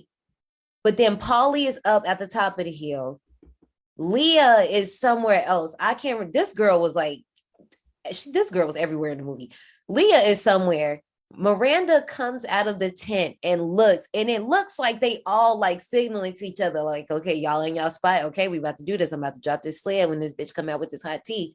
Boom, the plan is in place. And then she goes back in, and like little moments that Miranda does like that, like even earlier when she's giving Casey the dirty looks, like, why are you looking at her dirty like that? And I know siblings do that, but I'm just like, I don't trust you. Like I have been referred to as Angelica Pickles. And you know what? I used to take offense to it and now I don't. But as one Angelica Pickles, I see it. I know and I see it. And Miranda, you look real familiar, sis. I can see you running them babies. Me and my dumb babies, I recognize it, girl.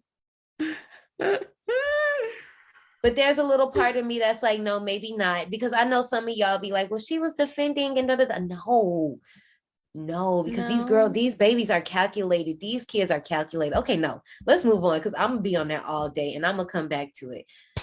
When Jonah goes to whoop Polly, we don't whoop children here, Jonah. Nigga, shut up.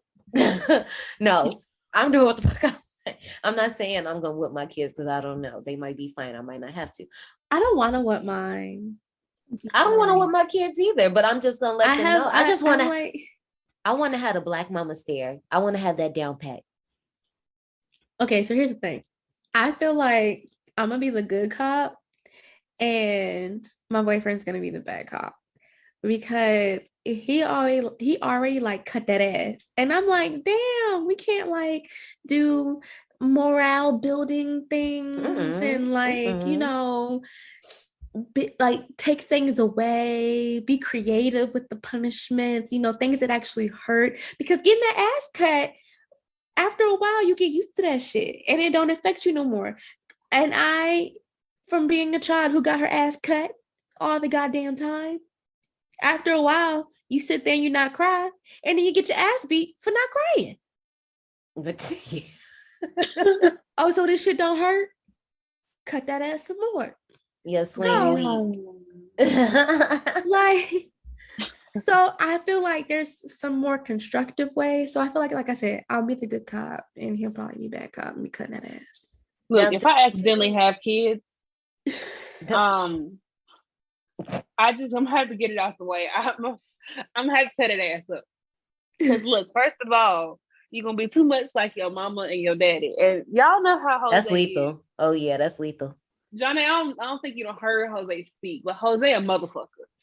And you just don't know. A mix of him and I, oh hell no. That baby might be an evil little baby genius right out the womb. coming up with master plans. I'm like, sweetheart, no, baby. We do not tell the teacher that what they said is dumb and dumb, because they got to think for telling people it's bullshit. And he be right.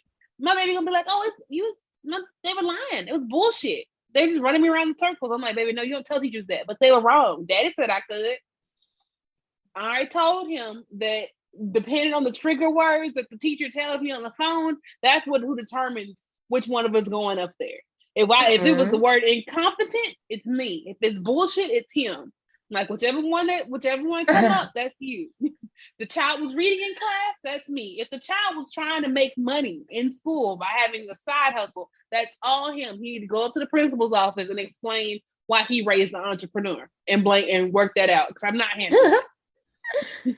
It's cool. No, you just gotta not get caught in the first place. That's all. It's fine. Folks be snitching. I don't think I'm ever gonna get caught like that. I think someone's gonna tell on them, honestly.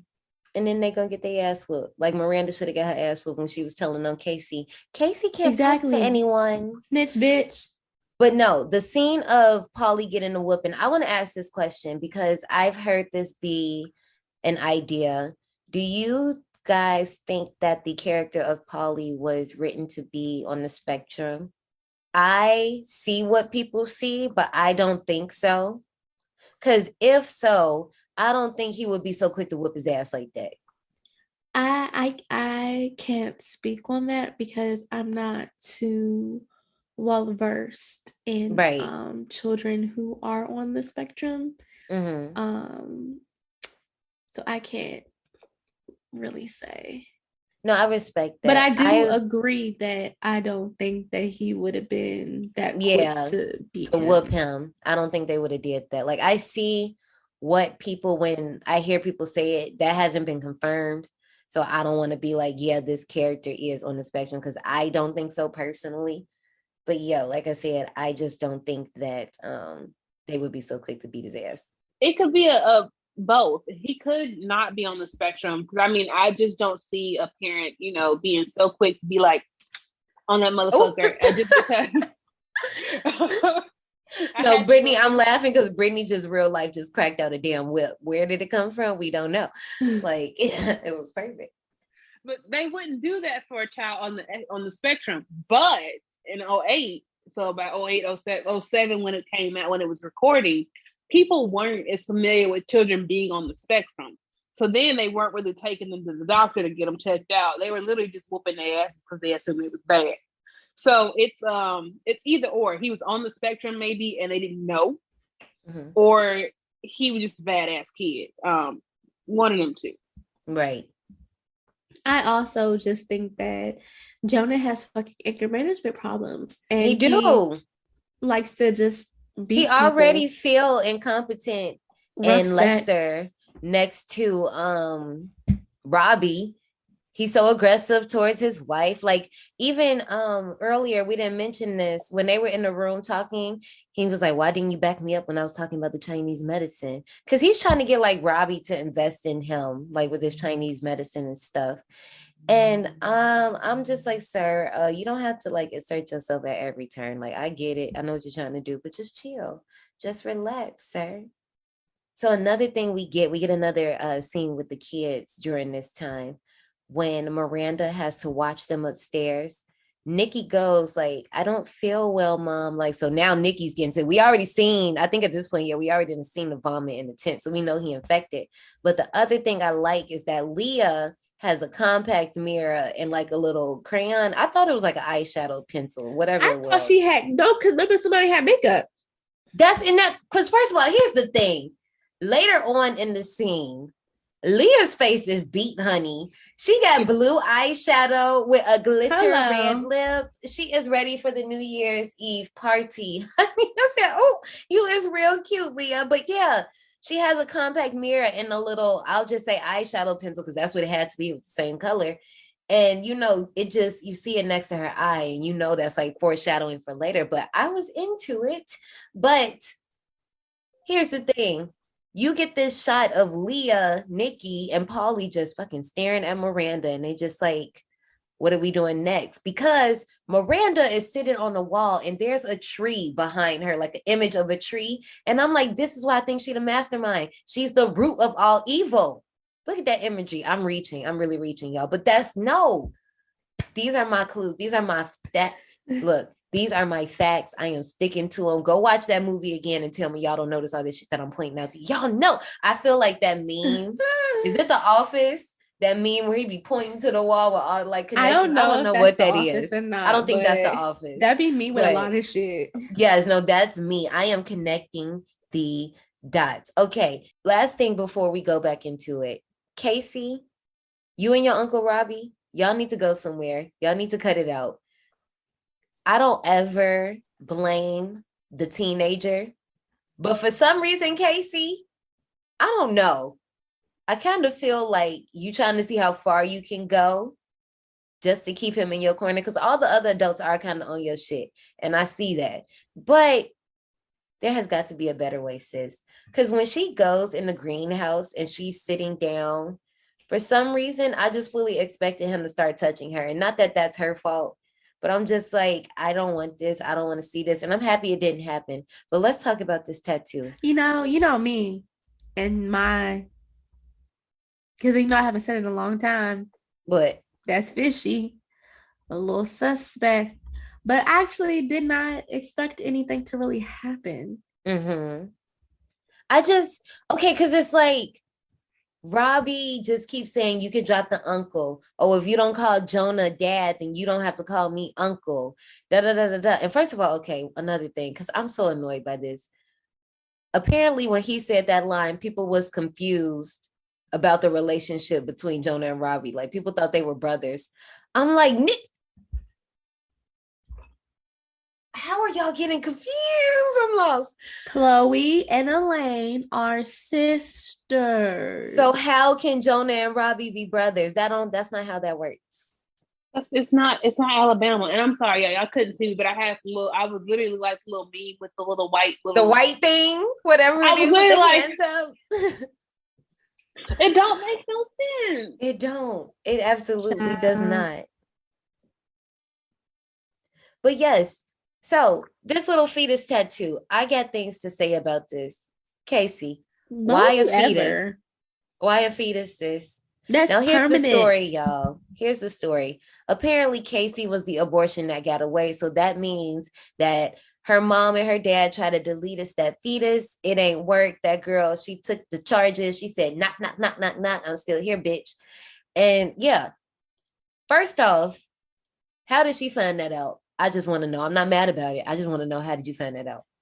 Who somebody probably talked about it, to be honest, because once you get to a certain age, your family members they just get loose lips and they just have you telling all the shit. You be finding stuff out. And then you definitely got some family secrets. Listen, if you have the type of relationship that I have with my mother and y'all are like really close, almost best friends, but still keep the parental boundaries sometimes, then your mama will start to tell you stuff about her life. And she will tell you her mistakes, her successes, her failures, all those types of things. And you will easily find out, what was supposed to happen, what wasn't supposed to happen, that sort of thing. So her mother could have very well told her, maybe in some more gentler words, you were, not supposed to be here, but I love you. I love you. Brittany shaking her head. No, what you think? Y'all want a fucked up child story of little Brittany? Oh gosh. And it ties into this perfectly.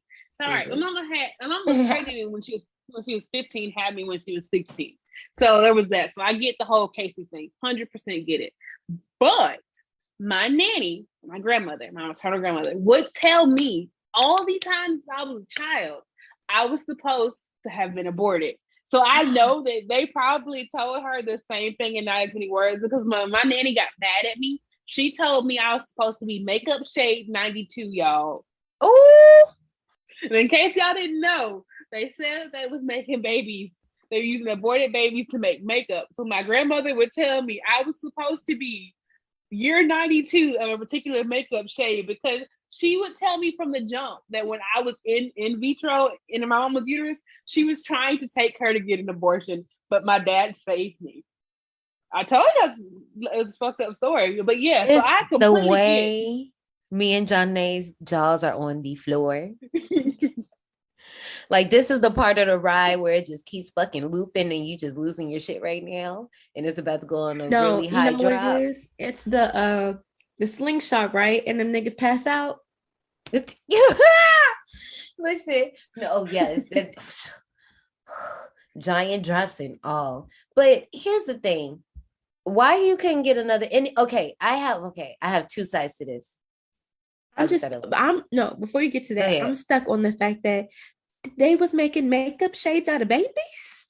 That's my grandma told me. So either she was just trying to add salt in the wound and she lied, but I think they might have been doing it. Are they still doing it? Because I'm just saying, remember, y'all, let it be makeup shade 2021 instead of bringing the Virgos, Libras, and Scorpios into the world on this New Year's Eve.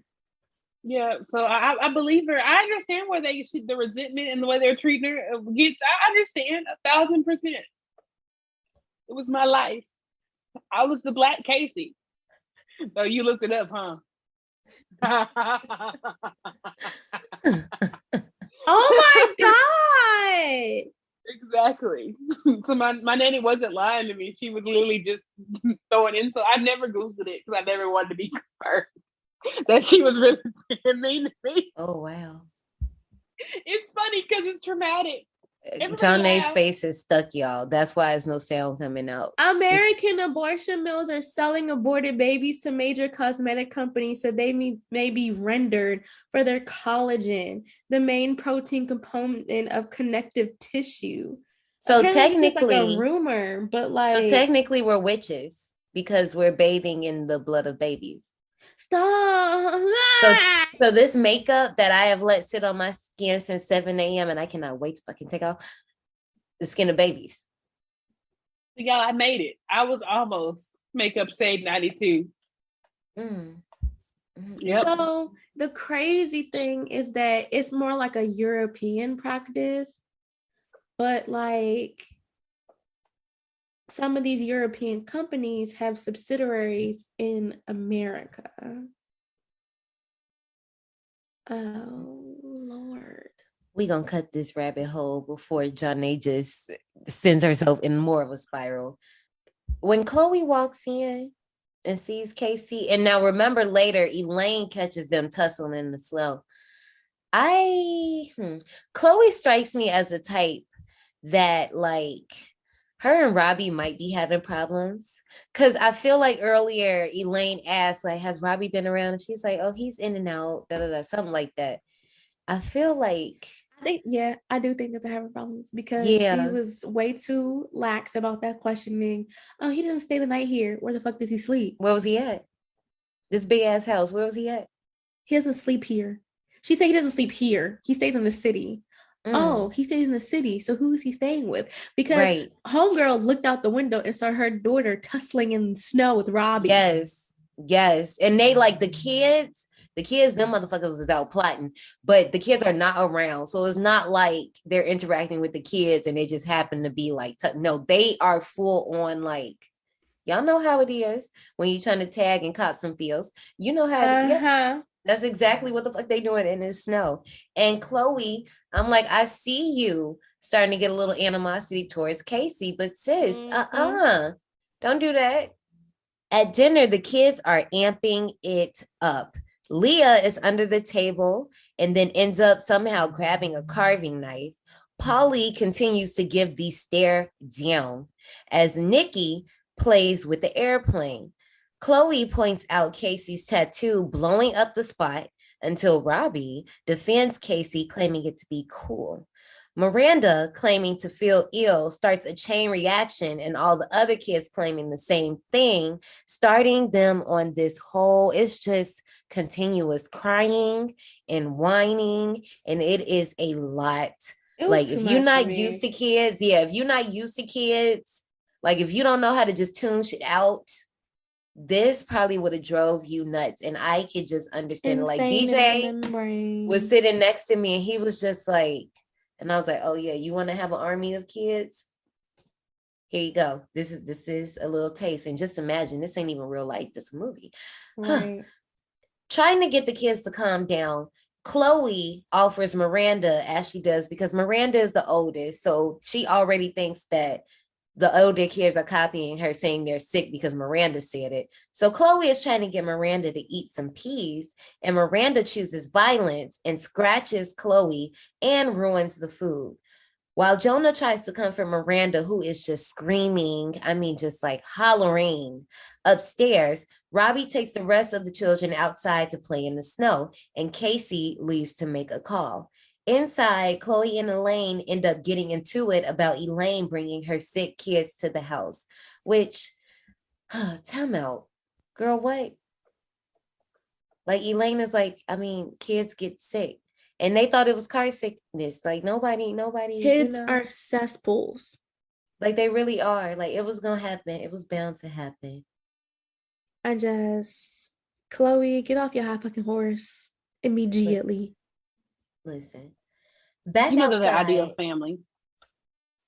We're homeschool. We quit our jobs to do X, they're Y, Z. literally people you know. Like, people. We don't give them a weapon. I don't want to go that far. We don't beat them. Yeah, we give them gold stars. Ooh, would you like a gold star? That's why. Bitch, nobody wants the fucking gold star. She made that sheet up fast. Miranda name was on there ASAP. I said, she really trying to bribe them. Just like, y'all probably know people who are like this. And I mean, it's just, to each its own. It is what it is.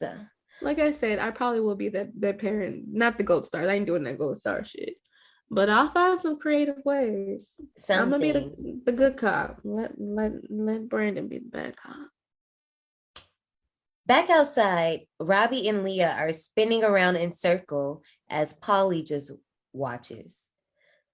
Nikki, who is pulling a sled that has a gardening rake in it, pulls it just in the right spot as a dizzy Robbie slides down on a sled and slices his head open on impact. The children scream, drawing the attention of Casey, Jonah, Elaine, and Chloe. Elaine phones an ambulance, but Robbie dies quickly from his injuries. Let's stop right here. There's a moment when they're eating, when they're eating lunch or whatever, and Leah's under the table and it does those jump cuts and you see like the baby doll with the blood. I ain't like that. I wasn't into that. And they did it twice. And they do it again later, and later on, I think I was cool with it. But this time when they did it, and it's because it makes like this, like the static TV noise, and it's so loud and abrupt that you just kind of like, what the fuck is that? But it's just like a flashback. I wasn't into that. But this is another example. Those kids was plotting at the table. They was all looking at each other. It was like, okay, who about to start it up? And Miranda started it, talking about she was sick. And she probably was sick, but I really think she started it. I don't care what y'all say. I really think this girl's the mastermind. I don't know. I think she just got daddy issues and attention issues. I think she was just with the shit. I don't think she was a mastermind, but she was with the shit. She wanted to make sure daddy was safe. Like, she really ain't care about the other ones, but I think daddy did something that made her a little too angry. So this is where we actually also see Miranda vomit. So we know for sure that she is infected. But here's the thing. When Jonah is trying to bring the kids into the kitchen and Polly knocks over the knife block and then picks up the knife and just like slices his dad.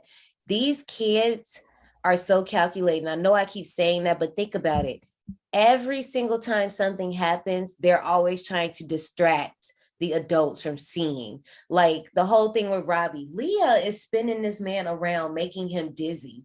And by the time he on the sled, he probably just discombobulated. He probably ain't paying attention to that damn break, whatever it was. But then Leah and Nikki start fucking freaking out. Like the way I was convinced that they were like truly shocked that this happened. Like the way they were screaming, the way they ran away and everything. But then 2 minutes later, you see them with Polly leading the pack and they skipping into the wood. I don't know. Are you defending them? You don't see how calculated this is? They They literally are calculated. planned every single step. They are calculated. I'm not gonna lie. I wonder how they plan all this out, because it wasn't like this was just when you decide on the come up. You're like, we're gonna do this right now. They had to have at least chatted about something, because there ain't no way they had their master plan mapped out like this. Like, we gonna get this person by themselves. Boom. This person by themselves. We're gonna psychologically hurt this person and then get them by themselves. They had to have at least mapped something out. They was in that yellow tent plotting. That's what it was. It was that damn yellow tent. I would say be wary of the color yellow. When you see that, don't even go near it. Just be like, I bet. Can we just go back to Robbie? Because, honey, when they showed his head split open, Yeah, that was a little. That was a flap. It was like sliced meat. And again, those kids were standing there hollering. Like, I would have been screaming like that too. But I'm like, nigga, y'all planned this. Like, y'all just probably didn't know it was gonna work this well. But okay, so here's my thing. I really feel like they got two sides to them little hoes. Like, they have their normal self, but then they have like the venom that takes over. So, like, you think, like, after it happened, they kind of snapped out of it and realized what they did and started going nuts and screaming, like, because they was genuinely shocked. Maybe they didn't even realize what they did. It's kind of like being on autopilot. No, I think they know. Leah got daddy dizzy. And then Polly was like, yeah, get on this sled. I'm going to push you down. Nikki dragged the sled over there with the other little gardening rake. That was all planned. It was all planned. And the whole time, because at this point, Miranda is like, yeah, because this is when Miranda had her episode. So Miranda is upstairs distracting Jonah. Elaine and Chloe, they were already distracted because they was in the kitchen cleaning up the mess from the dinner. Casey, she lollygagging in the damn woods because she about to escape. And Robbie is the only one watching them. So it was very easy for them to isolate. See, no, all of this was planned. I don't want to hear nothing else. It is. Elaine is looking for the kids who ran into the woods, but instead runs into Casey. Casey tells her mom that she didn't see the accident because she was sneaking out, resulting in the disappointed Elaine leaving Casey in the woods to look for the kids. Casey finds Leah stabbing something, causing her to fall back into some vomit. Jonah finds Miranda being a creepy ass kid in the hallway, just standing there looking fucking creepy. But Miranda ends up apologizing for her behavior, saying it was because Casey made her upset. See? Elaine tries to help Chloe pull through this tragic time when she notices Robbie's body has been moved. Before she gets a chance to enter the yellow tent that the kids were in earlier, she hears Polly screaming out to her because he's stranded on top of a monkey gym. Trying to help him down, she climbs the icy frame in her little 2-inch heels. Nikki, from behind, pushes her leg, making her fall back and get Kevin Ware. Now, time out. Y'all know who Kevin Ware is? Kevin who?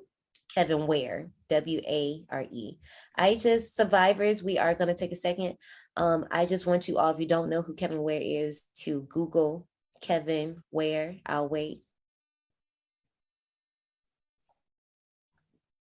It's a video. I'll wait. In the meantime, I'm going to fast forward to their reaction. I'm not watching the video. I probably seen this video. But if he snapped his leg, then I've seen plenty of snap leg videos. And I've had more than my share. I saw this one. It was during the NCAA tournament. I seen it real time when it happened. And baby, this nigga, it was the net. This nigga done murdered his girlfriend. Mm-hmm. Kevin Ware? June 23rd, 2021. Ex-NFL player Kevin Ware. No, he's not an NFL player. Oh. I was like, whoa. This picture got the bone sticking right out. It's literally just right out. Like, there are high def pictures of this boy's bone. Just I out. did see that video. The whole bench flinched. My dad sent me that shit. I was like, Dad, why would you ever send me that? But yes, this is what happens to her. So here's the thing. Let's rewind. Casey, let me tell you something. As a teenager, I was a slick one. Why did you tell your mama you wasn't there? All you had to do was say, I didn't see it. It happened so fast. I didn't see it. No, because your then mom y'all was sneaking out. No, I would have told her I was sneaking out because you ain't gonna blame me as clearly Chloe did, but you ain't gonna blame me for being in charge or doing whatever. I ain't. You cannot blame me for Robbie's ass getting on a sled and happening to run into a thing. I didn't see it. I was doing something with Polly and Leah. My mom would have been like, so what do you mean you don't see it? You supposed to be watching the kids. So if you're watching the kids and everybody's playing with the sleds, so what do you mean you ain't see it? See, no. And I mean, Elaine says that too. Elaine said that too. Weren't you watching the kids? But I could have been in my phone.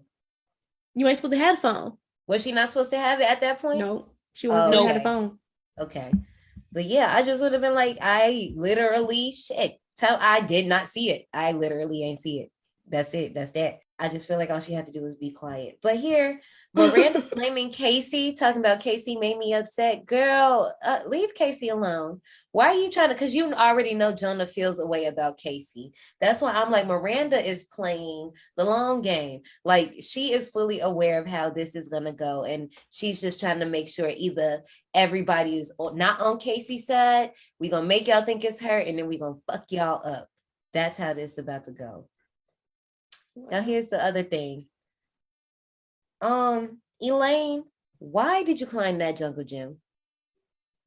She's dumb. Like, you clearly see that your child keeps going backwards.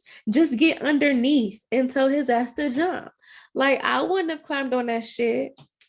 Don't let me have been with my sisters, because my sister would have been like, you got your ass up there, you better get down. Exactly. Figure it out. Now, my parents or somebody else, they would have helped me. But also, you could have walked to the side and just had him reach down and come get you. To the side or underneath. I wouldn't have climbed up there to try to grab him, because now you're trying to grab your child down. So how are you going to get down and bring your child at the same time? Because now there's more added weight. It's just not going to work.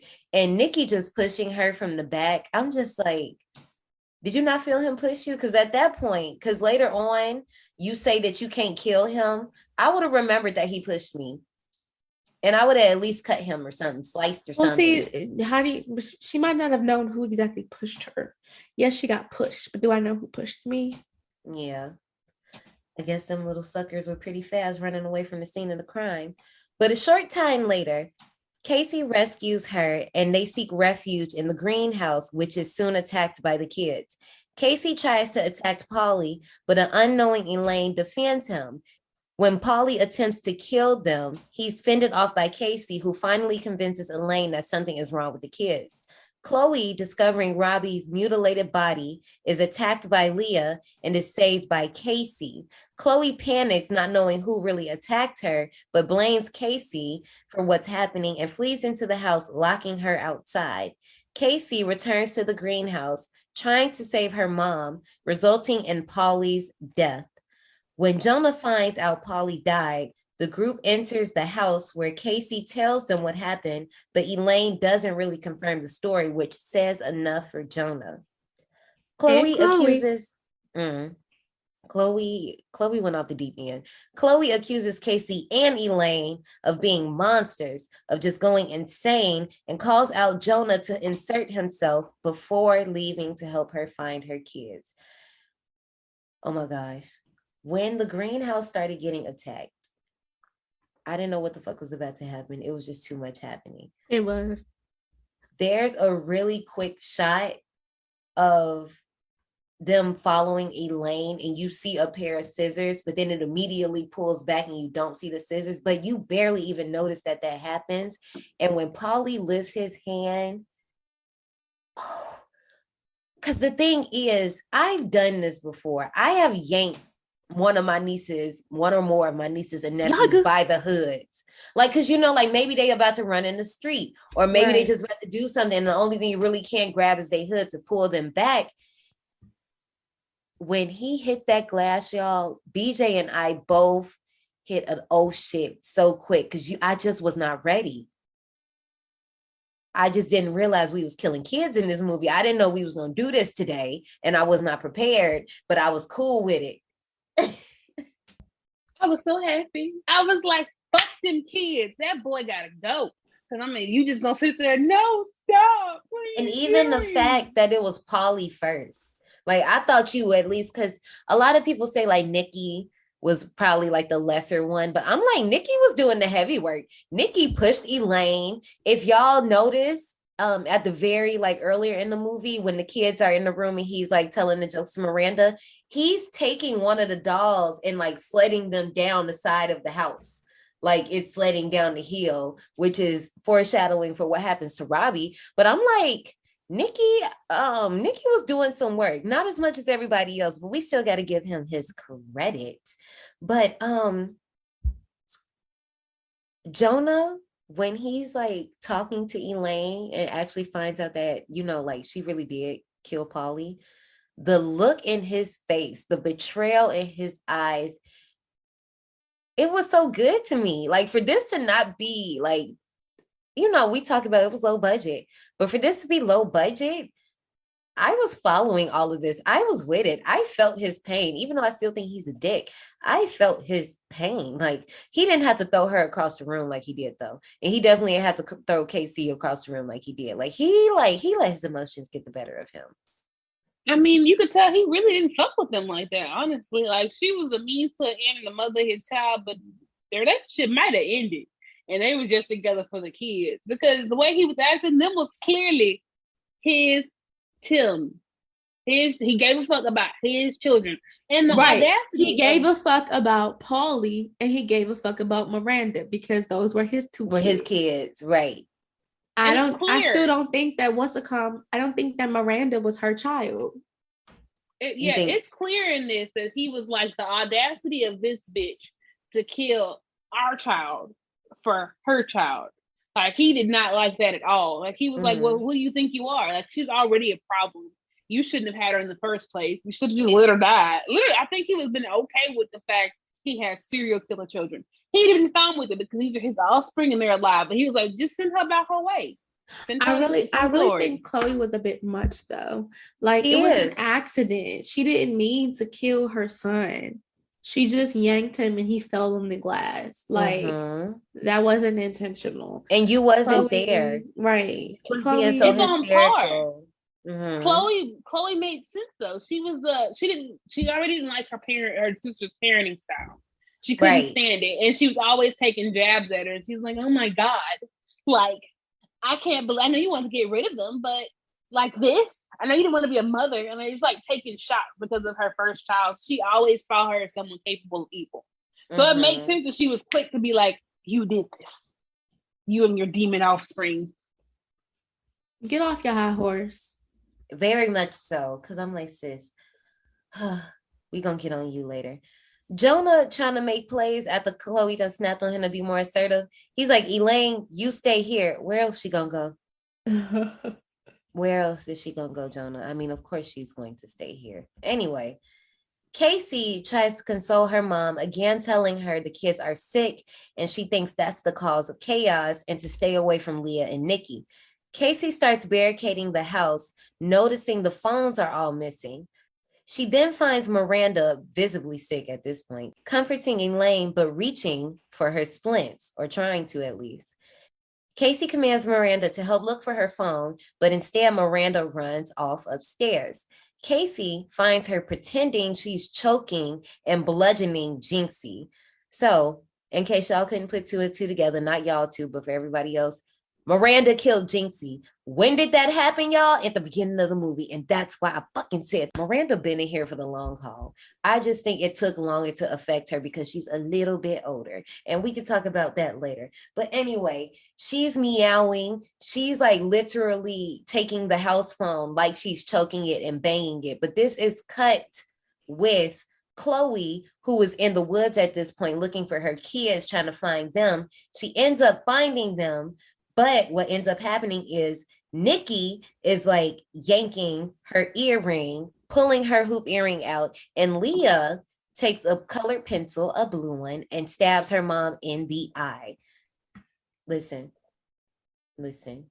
And people was like, so is Miranda controlling like their movements? How did y'all get that from that? I'm dead ass serious. I'm not exaggerating. I'm not making this up. I'm serious. People thought that. But no, how did you get no? Miranda is evil.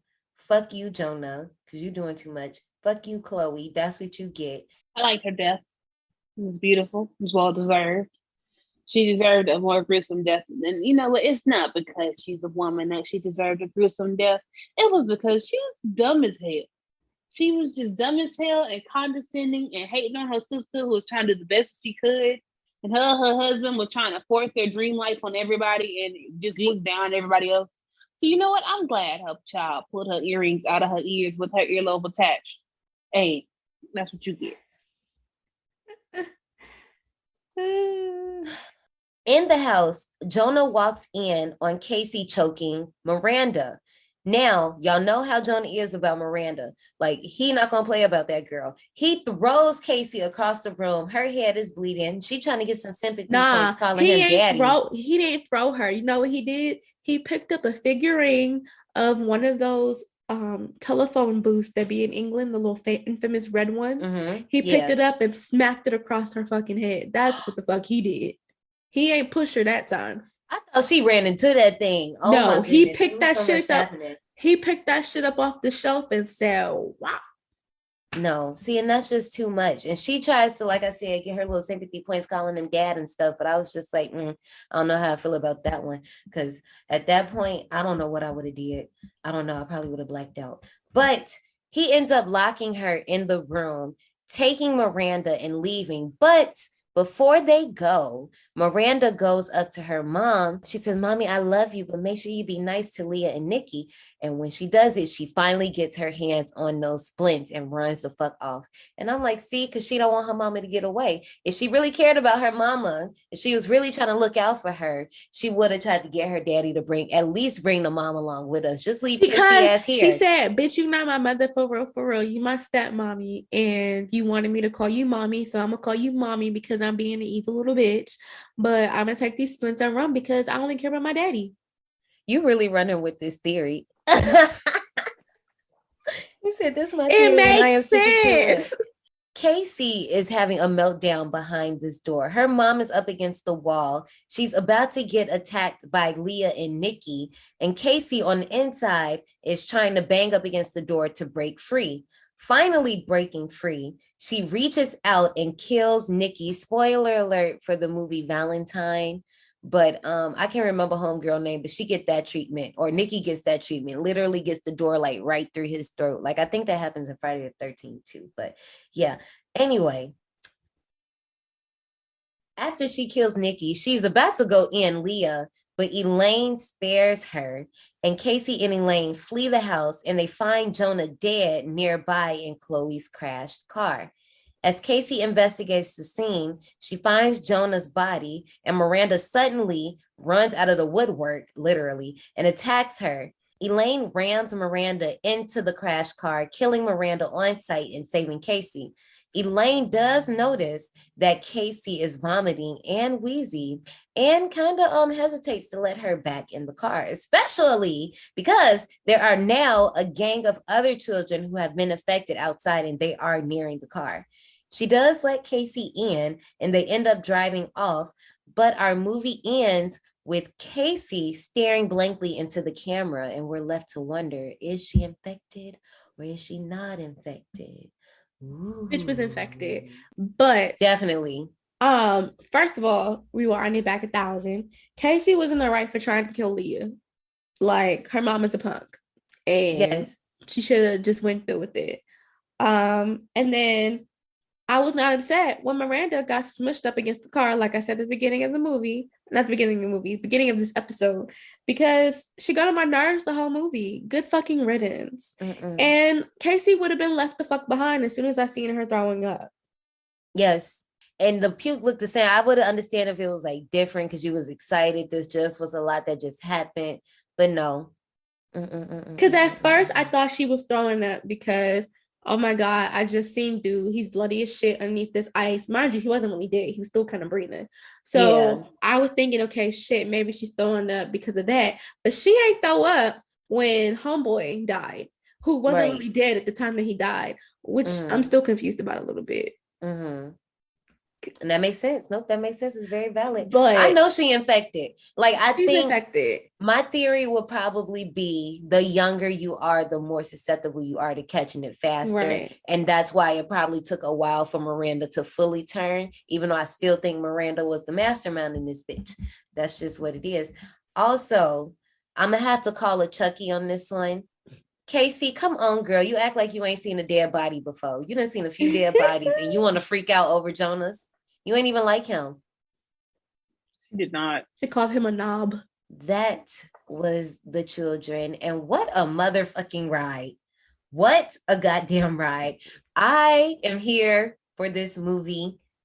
I didn't fully know what to expect when I first watched it, but I was purely satisfied by what the fuck happened. Y'all know I love a creepy kid, but this one, I think it's just because when you watch it and you read between the lines and you see how calculated these kids are, watching their every move, how they're trying to distract parents when other shit is going on to cause chaos. It's a cohesive story. And I'm down with it. I didn't need the virus explained. All you needed to know is that these little kids was going nuts and they losing it and they trying to kill people. I enjoyed this film. And I kind of look at people who have issues with it like, when they're like, oh, it's predictable. It's killer kids. You know where it's going. There's no way to go around this. They get sick, they act funny, then they kill. What else do you want them to do? Do you want them to get sick, act funny, and then let folks live? No, these are killer kids. I need them catching bodies left and right. It's something disappointing. It gave you what it asked for. Death by children. So my only gripe with this movie is that it seemed kind of long. Like after the mama died in the woods, I was like, okay, can we wrap this up? Like this is taking a little bit too long for me. So that's my only thing. It just seemed a little bit too long for me for the plot. But overall, I did like the movie. Do you think it was because mainly it was in one location? When you have movies like that, sometimes it is kind of hard to like. Possibly, but it was just kind of like, I feel like, okay, now we realize the kids are killing niggas. We can speed this up. How is this ending? How are we gonna get out of this? So like I said, after the mama died in the woods, it was kind of, I needed to come on, wrap this shit up. One plus for me is that I like that Miranda was the only kid that not could talk, but that did talk. Like Paulie, you hear him screaming mommy, but I'm talking about like, you know how usually when somebody turn evil, all of a sudden they talk and they got this evil voice like this. Like that would have fucked the movie up if those kids was doing that shit. And I'm happy. Like Leah, between Paulie and Leah, them two little motherfuckers was the scariest one. I still don't know who was the scariest. Survivors, let us know who you thought was the scariest. We'll do like a little poll on Twitter or something. You let us know. But especially at the very end when Leah is just standing there in the woods and her eyes are super big and baggy and just sunken in, I wasn't with it. Ratings. We are rating the last movie for So Icy Escapades. So, IMDb gave this movie a 6 out of 10. Rotten Tomatoes gave this movie a 76%. Now, ladies, what are we doing? I'm not going to stunt. I am not going to stunt on this movie. I'm giving this 85 tickets because it was that good. It deserves it. I would damn near give it 90, but there are a few things that I wish that we had more of, or I don't know, maybe like if we would have had to see more of the special effects with like the kills and stuff, maybe that would have gave it more for me, but we're going to do 85 tickets and I'm cool with that. All right, this movie is good, so I'm gonna pass it both on undergrad and grad standards. It can get a smooth 82 tickets because you know if it would have been 70 by grad standards, it's failing. But we're gonna give it a B. It make it, barely make it, but it make it. I had like a few problems with like the kills. I wanted more, honestly. Y'all know I don't be wanting folks to live in my movies. Honestly, if they could all die, they could all die. And I'd be happy. So honestly, that's why I got so low. It was too many people. I felt alive still, and it was just the logic. It made sense. Parents panic when parents have favorites.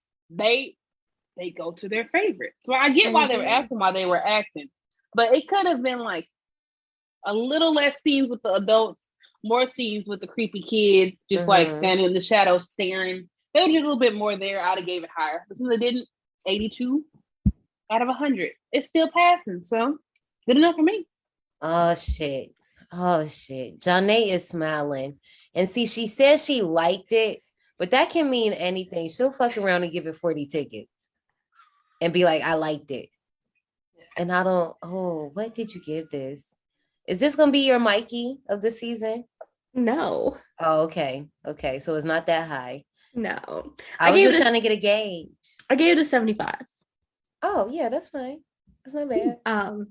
I still feel like some parts were missing. I feel like it gave me like just a teeny bit more, like just teensy bit more. I don't really care about origins of the virus. Who cares? But I mean, I could have gotten a little bit more action from the kids. Just a little bit more scared parents running around, you know. Could have gotten just a little bit more of that, but I liked it. It was good for the movie that it is. It was good. So yeah, just a little bit long for me. Tell you after a while, I was like, it's not done yet. And then I was watching on IMDb. So IMDb has like the little commercial breaks. Yeah, same. We did too. I think Brittany, you watched it on Prime. It was through IMDb though. It had commercials. We told y'all all those streaming places you could watch it earlier if y'all need to run that back. But without further ado, let's go ahead and get into the souvenir shop. Thanks for writing. Before you go, take a detour into the souvenir shop. I really don't have a souvenir, but I feel like this movie should just remind y'all to, be safe if y'all about to be throwing that ass tonight or slinging that pipe tonight,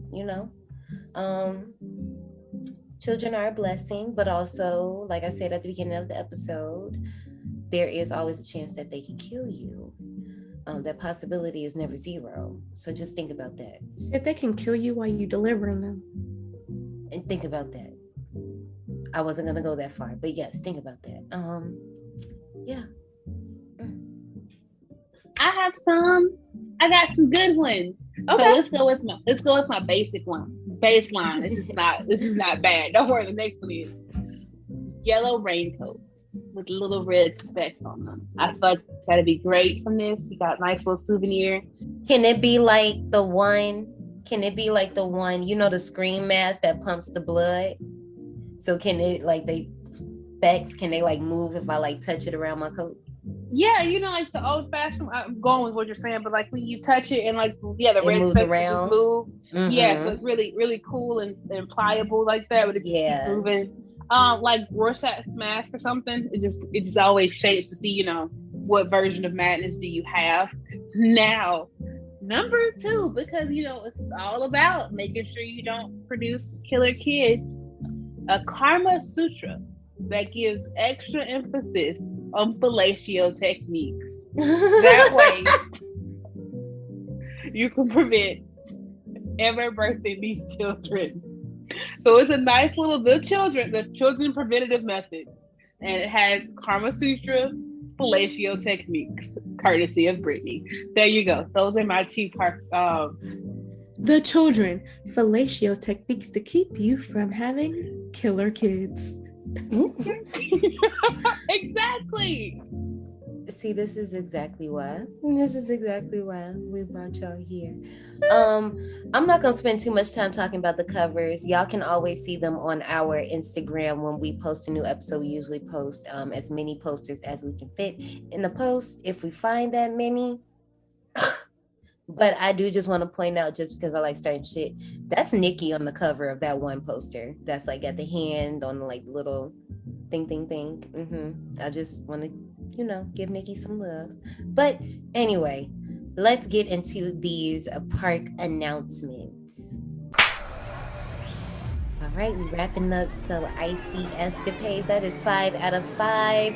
The first month of season 2 is down. Brittany, thank you for coming to visit us in the park. Thanks, girl. Thank y'all for having me. I had so much fun. I hope y'all enjoyed me again, survivors. I hope I made you all proud.